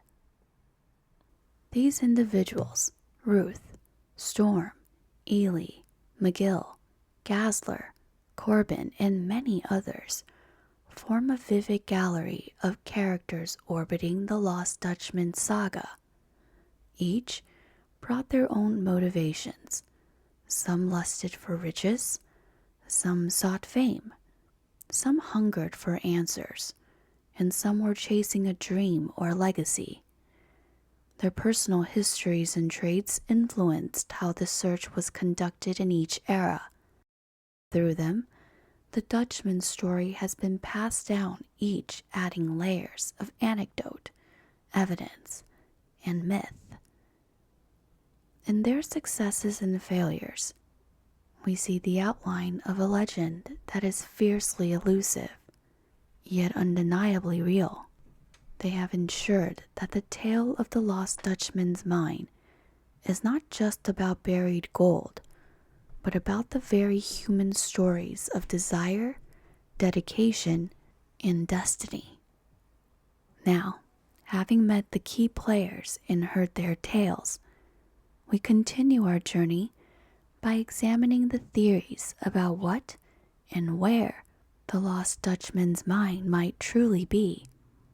Over time, many ideas have been proposed to explain the enigma, some grounded in geology and history, others veering into the speculative or supernatural. We will walk through these theories next, weighing each against the backdrop of what we know. Chapter 8: Theories and Speculation. What exactly is the lost Dutchman's mine? Where could it be? And how did it come to be lost? Such questions have spawned countless theories over the last century. In this chapter, we delve into the major hypotheses surrounding the mine's location, origin, and even its very nature. Each theory is like a piece of the puzzle, informed by bits of historical evidence, geology, or legend. Listening to them, one can almost feel the minds of treasure hunters, turning these ideas over on restless nights out in the desert, under starry skies by campfire. Theory 1. A rich gold vein in the mountains, Waltz's actual mine. This is the classic scenario. Jacob Waltz truly discovered a motherlode of gold embedded in quartz somewhere within the Superstition Mountains. In the late 19th century, he worked this mine secretly with perhaps a partner, extracting extremely high-grade gold ore. Advocates of this theory point to the authentic gold Waltz had. The ore samples from under his bed were real and very rich. Waltz's trips into the mountains and his cryptic clues suggest he had a specific spot he returned to. If one accepts the deathbed testimony as generally truthful, if not complete, then there was indeed a mine whose location can be deduced using Waltz's hints. Near a prominent peak, often assumed to be Weaver's Needle, in a canyon with a distinctive rock formation, hidden from trails, but offering a view of military road or camp in the distance. Supporters note that Waltz sold considerable gold to the U.S. Mint in the 1880s. One source claims up to $250,000 worth, though that figure is debated. Could that have come from one exceptionally rich vein? Possibly. However, geology raises a red flag. The core of the Superstition Range is composed of volcanic rock, tuff, and basalt, not typically conducive to gold deposits. There are no significant gold mines in the heart of the superstitions known to geology. Some reconcile this by suggesting Waltz vein was a rare type of deposit, or located on the fringe of the mountains, where some mineralization occurs, for example, near Goldfield on the range's northern edge, where gold was indeed found in the 1890s. In fact, Arthur John D. Wilburn argued in 1990 that Waltz's descriptions matched the vicinity of the Bulldog Mine near Goldfield, implying Waltz's mine may have been there all along. If Waltz's find was a vein, one vexing question is how it remained hidden. The theory often posits that after Waltz's last visit, perhaps in the early 1880s, either Waltz himself concealed it, for example by dynamiting the entrance or covering it, or subsequent events like landslides hit it. Some blends of this theory involve Waltz rescuing a Peralta survivor and being guided to their old vein, hence a combination of Waltz's and Peralta's story. This theory appeals to those who take Waltz at his word and trust the physical gold evidence, but it has to wrestle with the geological improbability of a bonanza gold vein in those volcanic rocks. Theory 2. A hidden cache or treasure trove. Another leading idea is that there never was a mine. What Waltz had was a cache of gold hidden in the mountains, possibly loose ore or already refined gold that someone left behind. Some versions say Waltz was given or found a portion of the Peralta family's gold cache. In many tellings, the Peraltas fleeing Apache attack in 1850 supposedly buried several loads of mined gold somewhere in the range and never returned. Waltz either stumbled upon this cache or was led to it through rescuing a Peralta or via a map, depending on the story. This would explain why he had incredibly rich ore. It came from the ore that the Peraltas had already extracted and concentrated from a mine perhaps located elsewhere. In some variants, Waltz's ore was so pure it resembled placer gold, or waterborne nuggets, suggesting it might have been gathered from rich alluvial deposits and then hidden in a cave. The cache theory aligns with those Waltz clues that mention mine, but could refer to a hiding place. For example, one clue says a rich ledge of gold is concealed behind or under something, akin to a cache in a cleft. Also, if it was a cache, it might explain why repeated searches have failed. Once Waltz took what he could, the remainder may have been scant or removed by someone else, leaving nothing else to find. Notably, the idea that the Dutchman's mine was really just the stored gold from older operations is supported by the perplexing reality that no discernible mining works, like tailing or tunnels, have ever been found definitively. If Waltz's gold was cached in, say, a natural cave or under a rock overhang, it could remain hidden indefinitely unless one literally stumbles upon that spot. The Peralta stone, if genuine, could even be interpreted as maps to a treasure cache rather than a mine. Several Dutchman hunters later in the 20th century started favoring this theory, essentially that they were looking for buried treasure chests or sacks, not a mine shaft. Even Glenn McGill at one point conceded the possibility that Waltz's fabled mine might have been a played-out site where gold was stored rather than still in the ground. Theory 3. The Peralta mine in the Spanish Connection. A very popular narrative in the first half of the 20th century was that the Dutchman's mine was originally a rich Spanish or Mexican mine that predates Waltz. This story holds that either in the 1700s, a Spanish colonial period, or early 1800s, Mexican period, an expedition discovered a fabulously rich gold deposit in the Superstition Mountain. The Peralta family of Sonora, Mexico, is most often named. They supposedly worked the mine intermittently, carrying out many loads of gold.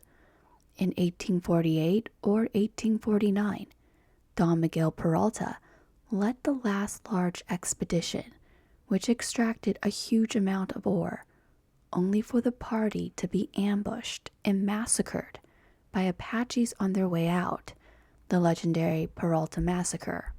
After that, no one returned, and the location was lost until Jacob Waltz crossed paths with a Peralta heir, or one of the massacre's survivor, and gleaned the secret. This theory explains Waltz's fortune as not from his own prospecting genius, but rather inheriting knowledge of an older bonanza. It also suggests the existence of old Spanish mine workings in the mountains. Over the years, people have claimed to find tantalizing hints: Spanish-style mills for grinding ore, old tunnels caved in, weathered timber support. However, concrete evidence is scant. Skeptics like historian Robert Blair have pointed out that no Spanish record of a Peralta land grant or mining claim in that area exists, and in fact, a known fraudster, James Rieves, fabricated a Peralta land grant in the 1880s, which has muddied the waters. Blair went so far as to call the Peralta mine story a contrivance of 20th century writers, implying it was grafted onto Waltz's tale to enrich it. It is true that much of the detailed Peralta saga, for example, 400 men mining then slaughtered, can't be verified in historical documents.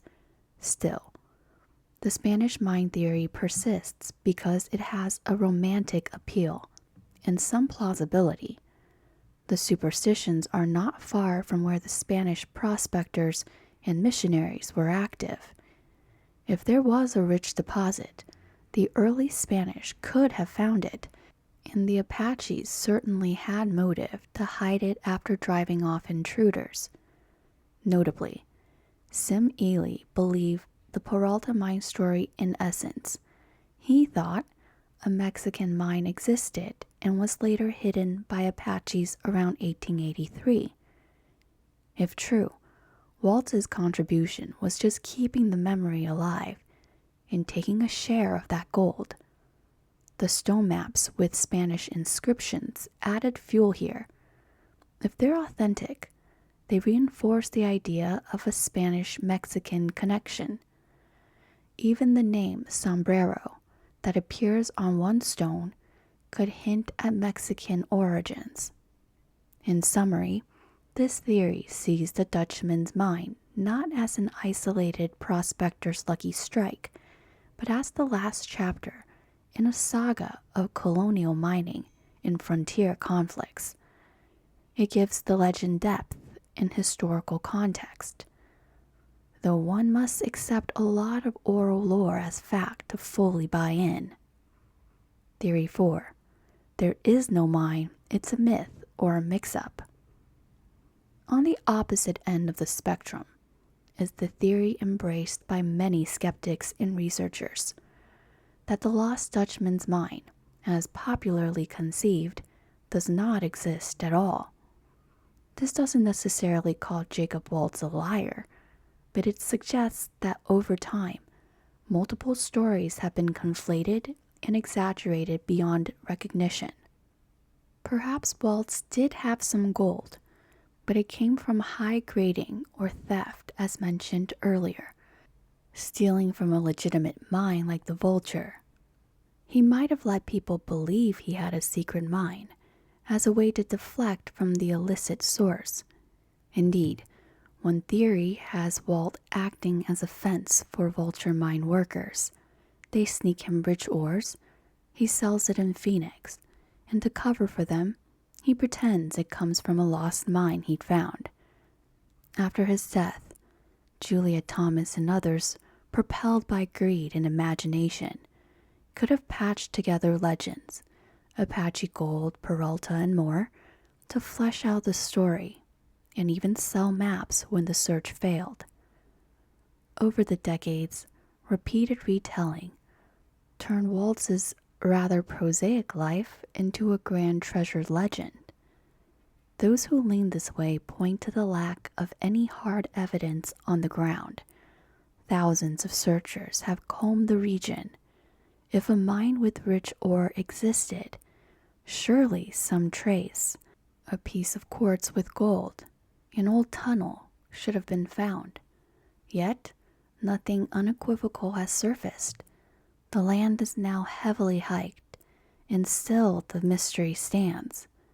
Some skeptics also note that similar lost mine legends were common in the Old West, such as Lost Peg Leg, Lost Adam, and more. And the Dutchman story might be a composite or transplanted tale.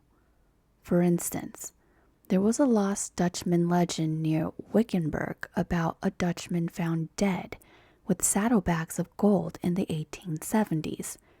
It's possible fragments of that story attach themselves to Waltz's legend in Arizona newspapers and lore. The no mind theory often goes hand in hand with a respect for the power of human imagination and gold fever to create self-fulfilling prophecies. It suggests the real treasure is the legend itself, which has lured people into an eternal quest. This view might sound deflating, but it actually highlights how legend and folklore can become a living force, arguably more enduring than any pile of gold.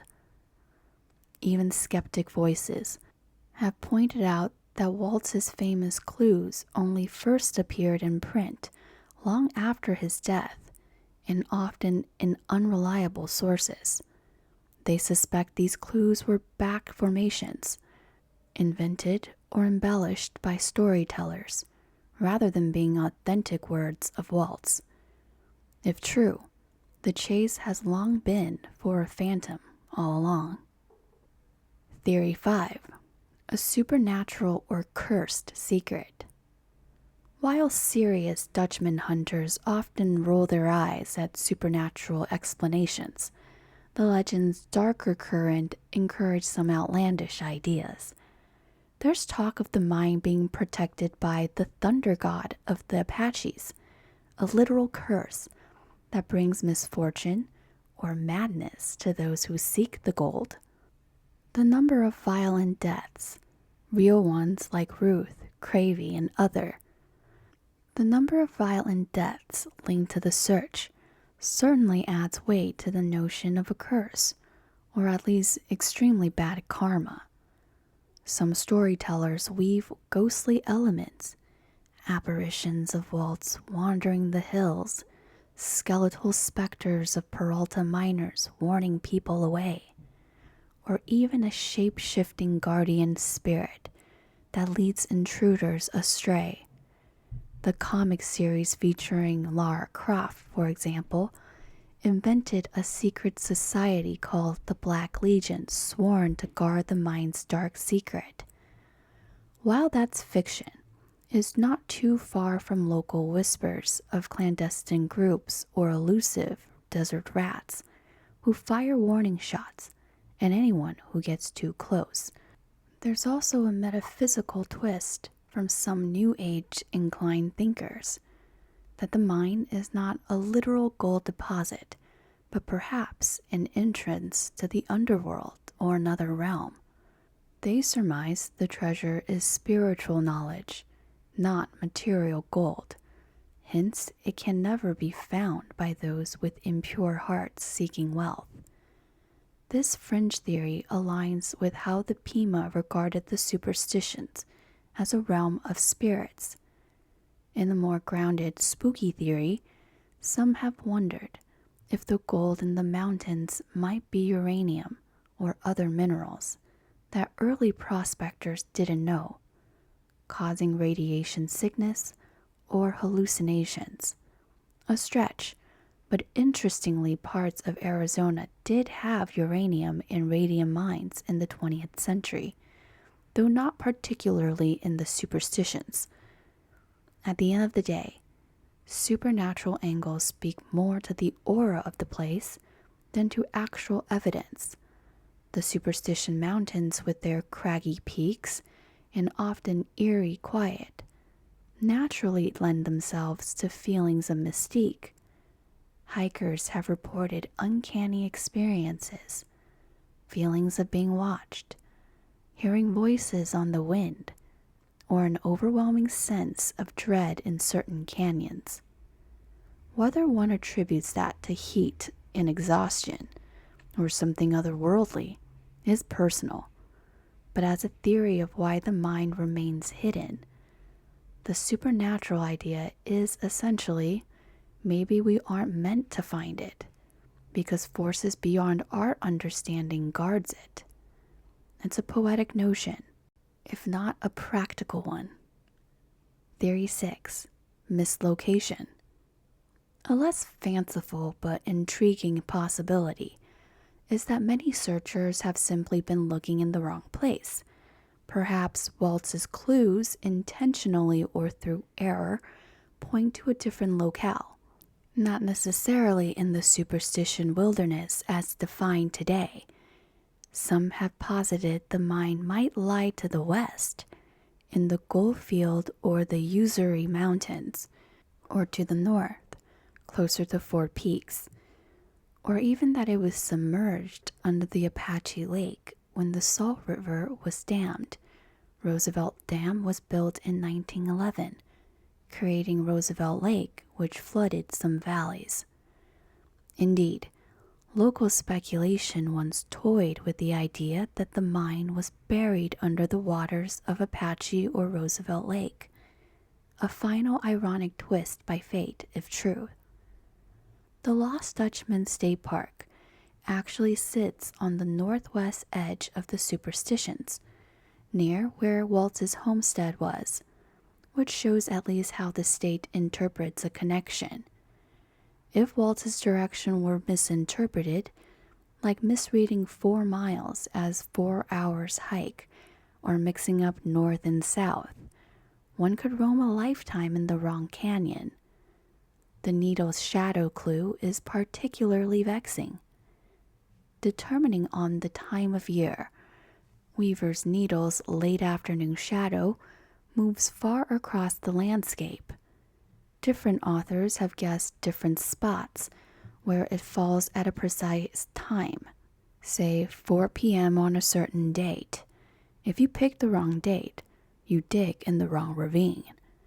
Some modern searchers incorporate GPS mapping and astronomy to calculate historical shadow positions, still trying to decode Waltz's poetry in the language of rocks and sunlight.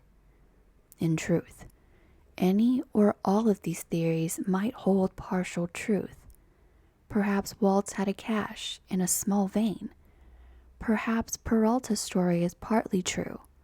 Maybe a Mexican family did work gold there, but the details got muddled. The legend's enduring appeal is due in part to this very uncertainty. There are 62 different versions of the story recorded by researchers by the 1970s, which tells us that no single theory has convinced everyone. The Lost Dutchman's mind is, in a sense, a mirror. Each generation and each person sees in it what they most seek. For some, it's a straightforward historical mystery to be solved with a pickaxe. For others, it's a cautionary parable about greed. And for others, it's a spiritual journey or simply a grand adventure that gives them a reason to explore nature and history. Perhaps the wisest theory of all was hinted by an old-time Dutch hunter who once said, "The Dutchman's real gold is the friends you made along the way." Many have gone into the superstitions searching for gold and found camaraderie, self-discovery, and a lifelong connection to a beautiful, untamed place. Jacob Waltz may or may not have left a literal pot of gold out there, but he certainly left a legacy that shines brightly. Having explored the theories, let's step back into the tangible world of culture and tourism. The Lost Dutchman's legend did not just live in the hills. It spilled out into books, films, festivals, and even video games. In the next chapter, we'll see how popular culture embraced this legend and how the local communities around the superstitions have turned the tale into tradition, all while the mountain itself remains indifferent, keeping its well of secrets. Chapter 9. The Legend in Popular Culture and Tourism. Few treasure legends have penetrated the popular consciousness as deeply as the lost Dutchman's gold mine. Over the years, this story of mystery and adventure has inspired an array of books, films, songs, games, and local traditions. In this chapter, we'll take a leisurely stroll through the cultural landscape shaped by the Dutchman's legend, a landscape as varied and colorful as the desert wildflower after a rain. One of the earliest mass media depictions, as mentioned before, was the 1949 Hollywood film Lust for Gold. Based on Barry Storm's book, this movie introduced audiences across America to the drama of Jacob Waltz and those who followed. In stark black and white, Glenn Ford portrayed Waltz not just as a grizzled old prospector, but as a vigorous man capable of romance and violence, a Hollywood reimagining that added gunfights and betrayal to Waltz's story. Ida Lupino played a scheming woman who discovered Waltz's secret. The film flips between Waltz's 1880s and a modern 1940s storyline of Storm searching while dodging a murderous partner. While certainly not a documentary, Storm himself bristled at the liberties taken. Lust for Gold did something powerful. It cemented imagery of the Superstition Mountains in viewers' mind. Sweeping shots of Weaver's Needle and rugged canyons fill the screen, and the notion of a cursed treasure seducing those who seek it was driven home dramatically. This film kept the Dutchman legend alive in the post-war era and likely spurred many amateur treasure hunters to give it a go. Meanwhile, radio was also spreading the tale. In the golden age of radio drama, at least 2 episodes were directly inspired by the Lost Dutchman. In April 1949, CBS's Escape radio series aired When the Man Comes, Follow Him, a story drawing on the Dutchman myth. And in 1957, CBS has broadcast an episode called The Peralta Map, a thriller centered on those enigmatic stone maps and a deadly chase in the superstitions. These shows, often heard by families gathered around living rooms, delivered the Dutchman legend with a dose of noir and mystery to a broad audience. Popular music even found inspiration. In 1960, veteran actor Walter Brennan, known for his folksy voice, had a hit spoken word country song titled Dutchman's Gold. It's a sensational ballad wherein a young man saves an old prospector, clearly modeled on Waltz, during a desert storm, and as a reward, the grizzled Dutchman gives him a map to his gold mine. But by the song's end, the young man decides the real treasure was the old man's life and friendship, so he destroys the map, a moral fable set to music. The song's popularity, it charted in 1960, demonstrates how the theme of the Lost Dutchman had permeated even country western folklore, complete with a tidy lesson about values over riches. On the literary front, beyond the work of Storm, Ely, and Gentry, a slew of books and magazines kept the legend in print.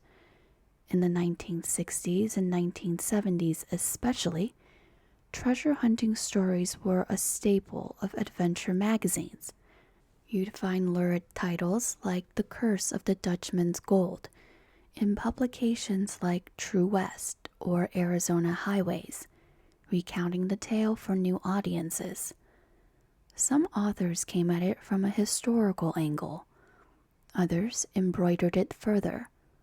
Notably, in 1977, Bert Granger's scholarly work indexed The Lost Dutchman as the most cited lost mine legend in America, evidence of its dominance in the genre. The story has also made it into numerous anthology books about mysteries or the unexplained, often right alongside Oak Island or Bermuda Triangle, showing how it's sometimes treated as part of American paranormal lore as much as history. The gaming world found the Dutchman too. In the early era of personal computing, a text adventure game called Lost Dutchman's Mine was created by the Programmers Guild, published as a type-in program in Byte magazine around 1980. Players would wander a text-based Superstition Mountain, picking directions and actions in search of the gold, facing perils like snakes in cave-ins, described in prose. Later, in 1989, a more graphical video game titled Lost Dutchman Mine was released, letting players pan for gold and explore a pixelated Wild West, loosely drawing on the legend.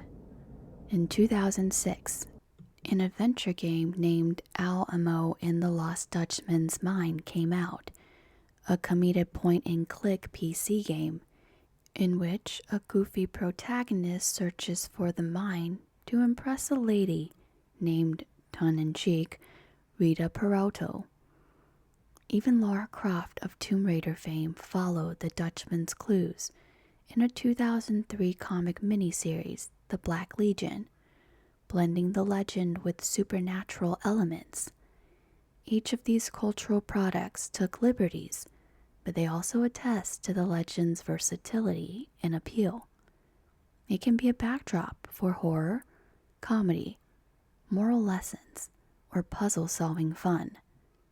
Now, beyond media, The Lost Dutchman has very real presence in Arizona's identity and tourism. The Lost Dutchman State Park, established in 1977, is a popular destination east of Phoenix, covering 320 acres at the mountain's base. The park offers hiking trails, like the Treasure Loop Trails, and views of the imposing Flatiron Peak. Interpretive signs tell visitors about the desert flora and the legend that gave the park its name. Each year, thousands hike and camp there, many undoubtedly imagining striking gold on their walks.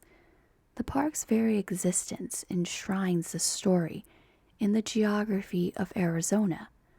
It's a state park because people kept the tale alive.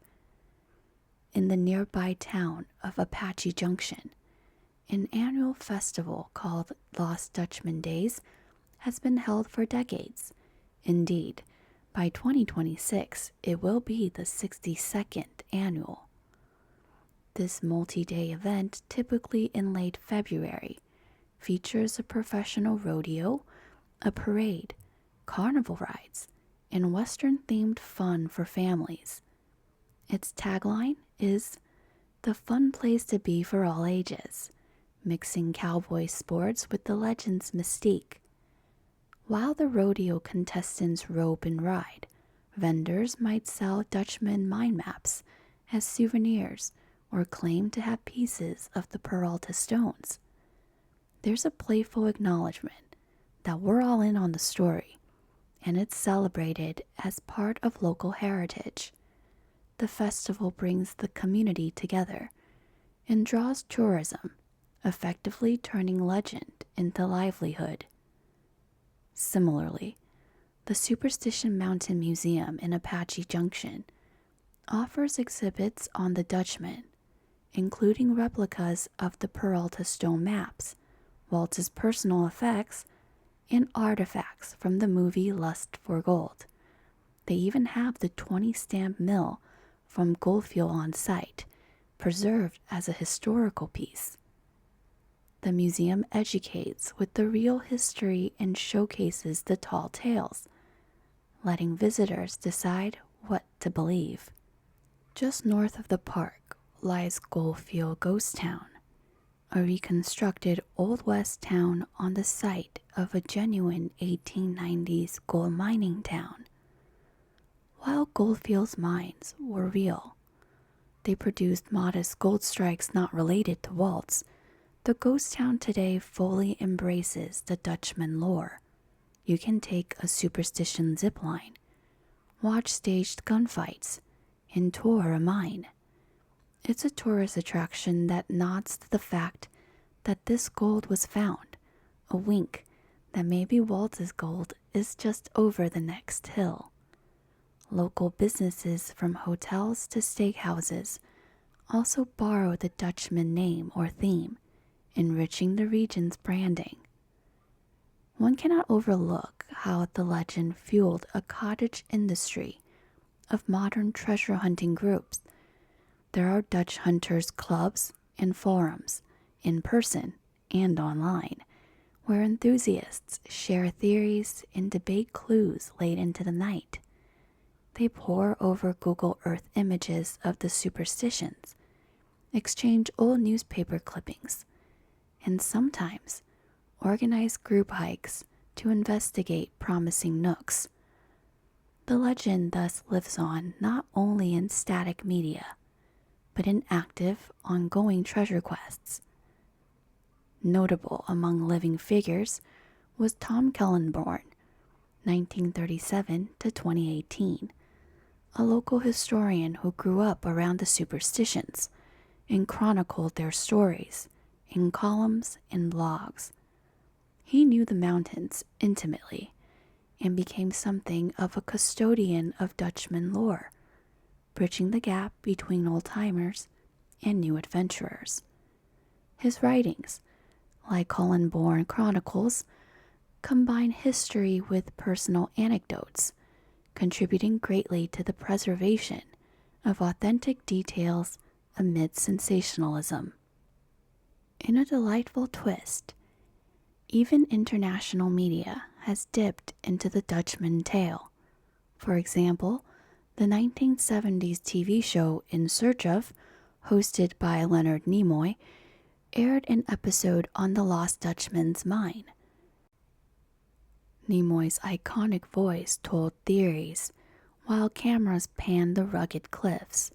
The episode was appropriately spooky and open-ended, leaving viewers wondering if perhaps next vacation they should head to Arizona with a pickaxe. More recently, the History Channel produced a series in 2015 called Legend of the Superstition Mountains, wherein a team of treasure hunters, including some Dutchman aficionados like Wayne Tuttle, try to piece together clues, bringing reality TV drama to the search. Though such shows often sensationalize, they undeniably introduce the story to new audiences who might otherwise never hear of it. What's lovely is how the local Apache Junction community has embraced the legend in a very positive way. Instead of seeing it purely as a source of tragic news, they've spun it into an identity and a celebration. Lost Dutchman Days Rodeo, for instance, is a charity event that raises money for youth programs, a way to convert myth into tangible good. It's as if the spirit of the Dutchman, rather than luring people to doom, has become a guardian angel of the town's economy and culture. From an educational perspective, the story is sometimes recounted in school history classes or children's book as a tantalizing piece of Americana, a real-life treasure hunt that can get kids excited about history and geology. And countless hikers on the Peralta Trail or Siphon Draw Trail likely have had a conversation that goes, So do you think there's really gold out there? The legend adds an extra dimension to the natural beauty. It's not just rocks and cacti.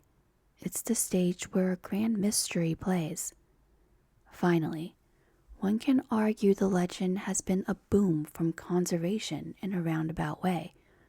The fame of the story helped drive interest in designating wilderness protections in parks in the area, under the idea of preserving a national treasure culturally and naturally. The Superstition Wilderness area was expanded over time and is now a cherished hiking and wilderness destination. Those drawn by the story often come to appreciate the harsh, unspoiled beauty of the range. The Dutchman's tantalizing promise lures people outdoors, where they invariably find something more valuable than gold: solitude, natural splendor, and perhaps a touch of humility in the face of nature's grandeur. The Lost Dutchman's gold mine legend has transcended its origin to become a multifaceted cultural phenomenon. It entertains, educates, inspires creativity, bolsters local economy, and enriches the lore of the American West, whether through an old radio static telling of men who followed a map to their doom, or a family laughing on a carnival ride at Dutchman days, or a gamer clicking on virtual desert pixels. The story continues to be told and retold, and as it does, Jacob Waltz and his secret live on, immortal in a way he likely never imagined when he trudged those hills over a century ago. With this broad view of the legend's cultural footprint, we move toward concluding our journey. We've traveled from the earliest whispers of gold to the modern echoes in media and community. In our final chapter, we'll reflect on what it all means, why this story endures, and what gentle lessons or musings we might take from it as we let the Superstition Mountains fade into dusk once more. Chapter 10. Conclusion. Evening settles over the Superstition Mountains. The rugged peaks soften to purple silhouettes against the dimming sky, and a cool hush falls on the desert canyon.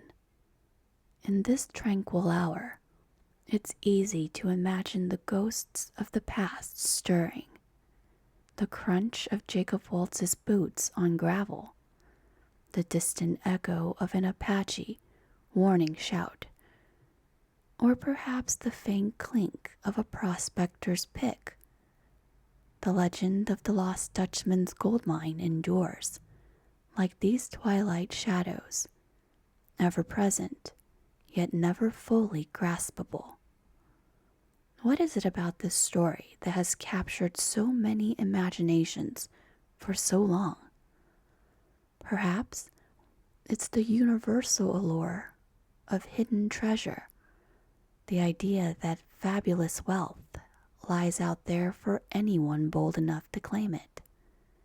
In a world often ruled by hard work and mundane rewards, the lost mine offers the tantalizing prospect of fortune by discovery, a dream that one lucky break, one clever insight could change everything. It's the classic rags to riches promise of the American frontier, distilled into a single quest. The fact that this mine is lost adds the spice of mystery. Unlike a lottery, which is pure chance, finding the Dutchman's mine suggests one can earn riches through ingenuity, perseverance, maybe even virtue. Then there's the landscape itself. The Superstition Wilderness is both breathtakingly beautiful and unforgiving. Those mountains with its sheer cliffs in hidden box canyons almost seem designed to hide a secret. They evoke both reverence and caution. Anyone who has hiked there can attest to moments of awe, sunlight painting the red cliffs, a sudden vista opening up, and moments of vulnerability when you realize how easy it is to get lost or how absolute the silent can be. In such a setting, a great mystery feels at home. The land gives the legend credibility. You feel that if there's anywhere a gold mine could remain hidden for a century, it's here, amidst these crags and mesas that so readily swallow up human endeavors. The story's characters also touch something in us. Jacob Waltz is a kind of archetype, the wise old hermit with a secret. We root for him in the tales because he's a lone immigrant who made a spectacular find. Yet, he's not a villain. He shared clues on his deathbed, implying a desire to pass on the good fortune. The various treasure hunters like Adolph, Ruth, Barry Storm, or Glenn Miguel reflect our own traits: curiosity, ambition, obsession, hope. Through them, we vicariously experience the thrill of the chase and also its potential cost. Their failures, and sometimes tragic ends, also serve as gentle warnings against hubris and greed. There's a mortality aspect to the legend. Those who seek with malicious intent are seen as tainted, while those who approach with respect or altruism might be spared or even rewarded in intangible ways. For the Apache and Pima, the mountains were imbued with spiritual meaning long before Waltz. Remembering that adds depth to the legend. It's not just a treasure hunt. It's a cultural crossroads. We see the clash and blend of indigenous lore and settler lore. Perhaps the curse of the mine is a modern echo of the Apache protecting what was sacred. In that sense, the legend can also be a lesson in respect for the land and its original inhabitants. Many modern Dutch hunters do develop a deep respect for the Apache perspective and the sanctity of the wilderness. It is often said that those mountains decide who comes out alive, a notion that implicitly acknowledges a power greater than ourselves at work. From a reflective, meditative viewpoint, one might consider that the real gold of the lost Dutchman legends lies in what it causes people to do and feel, rather than any shiny metal and rock. It has drawn people into nature, inspired them to research history, to connect with others in a common quest, to exercise imagination and tenacity. How many friendships have been forged on joint expeditions? How many personal epiphanies occurred during solitary desert nights under a canopy of stars?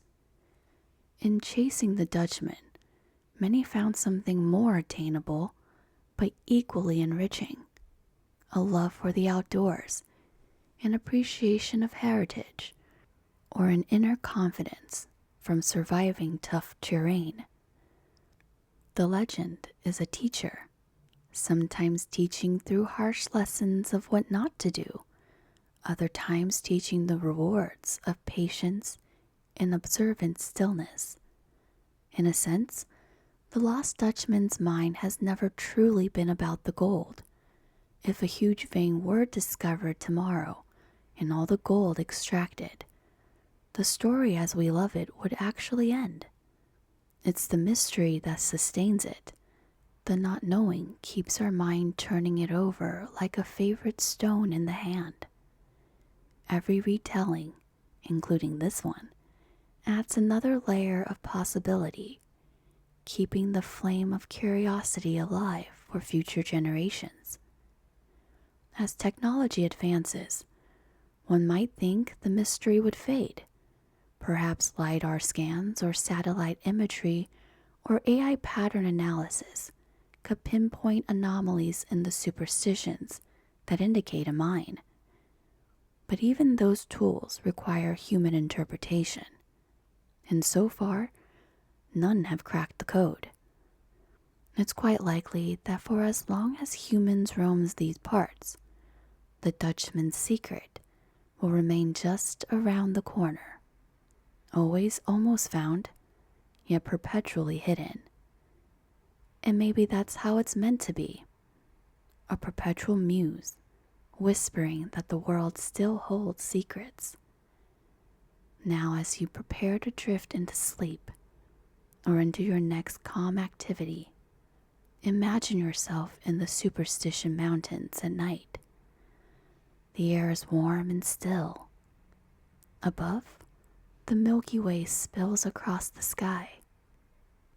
You're perhaps camped near Weaver Needle's silhouette. In the quiet, you can almost hear the faint notes of a cowboy's harmonica or the crackle of a distant campfire from long ago. You realize that you are part of this continuum. Even by hearing the story, you keep it alive. In the morning, the sun will rise golden over the peaks, just as it did in Waltz's time, in Ruth's time, and in our time. The mountains will glow, revealing nothing explicitly, yet inviting everyone to wonder whether the lost Dutchman's gold mine is a physical reality or not. Its legend has enriched our collective imagination. It reminds us that the world still has unknowns, and that the yearning for discovery is a fundamental part of being human. In our hyper-connected and mapped era, it is comforting that a patch of wild desert can still hold an enigma that no app or algorithm has solved. It means there is room for adventure, however gentle or grand. And perhaps the true treasures are the stories we live and share. So we end our journey here at the foot of Superstition Mountain, as the legend continues to shimmer like a mirage in the desert dusk. Should you ever find yourself wandering those trails, treat the land kindly, tread lightly, and listen. The wind might carry an old man's whisper, leading you onward, Veni, Vidi, Vici. Or was it simply the wind? Either way, may the spirit of adventure and the peace of the desert go with you.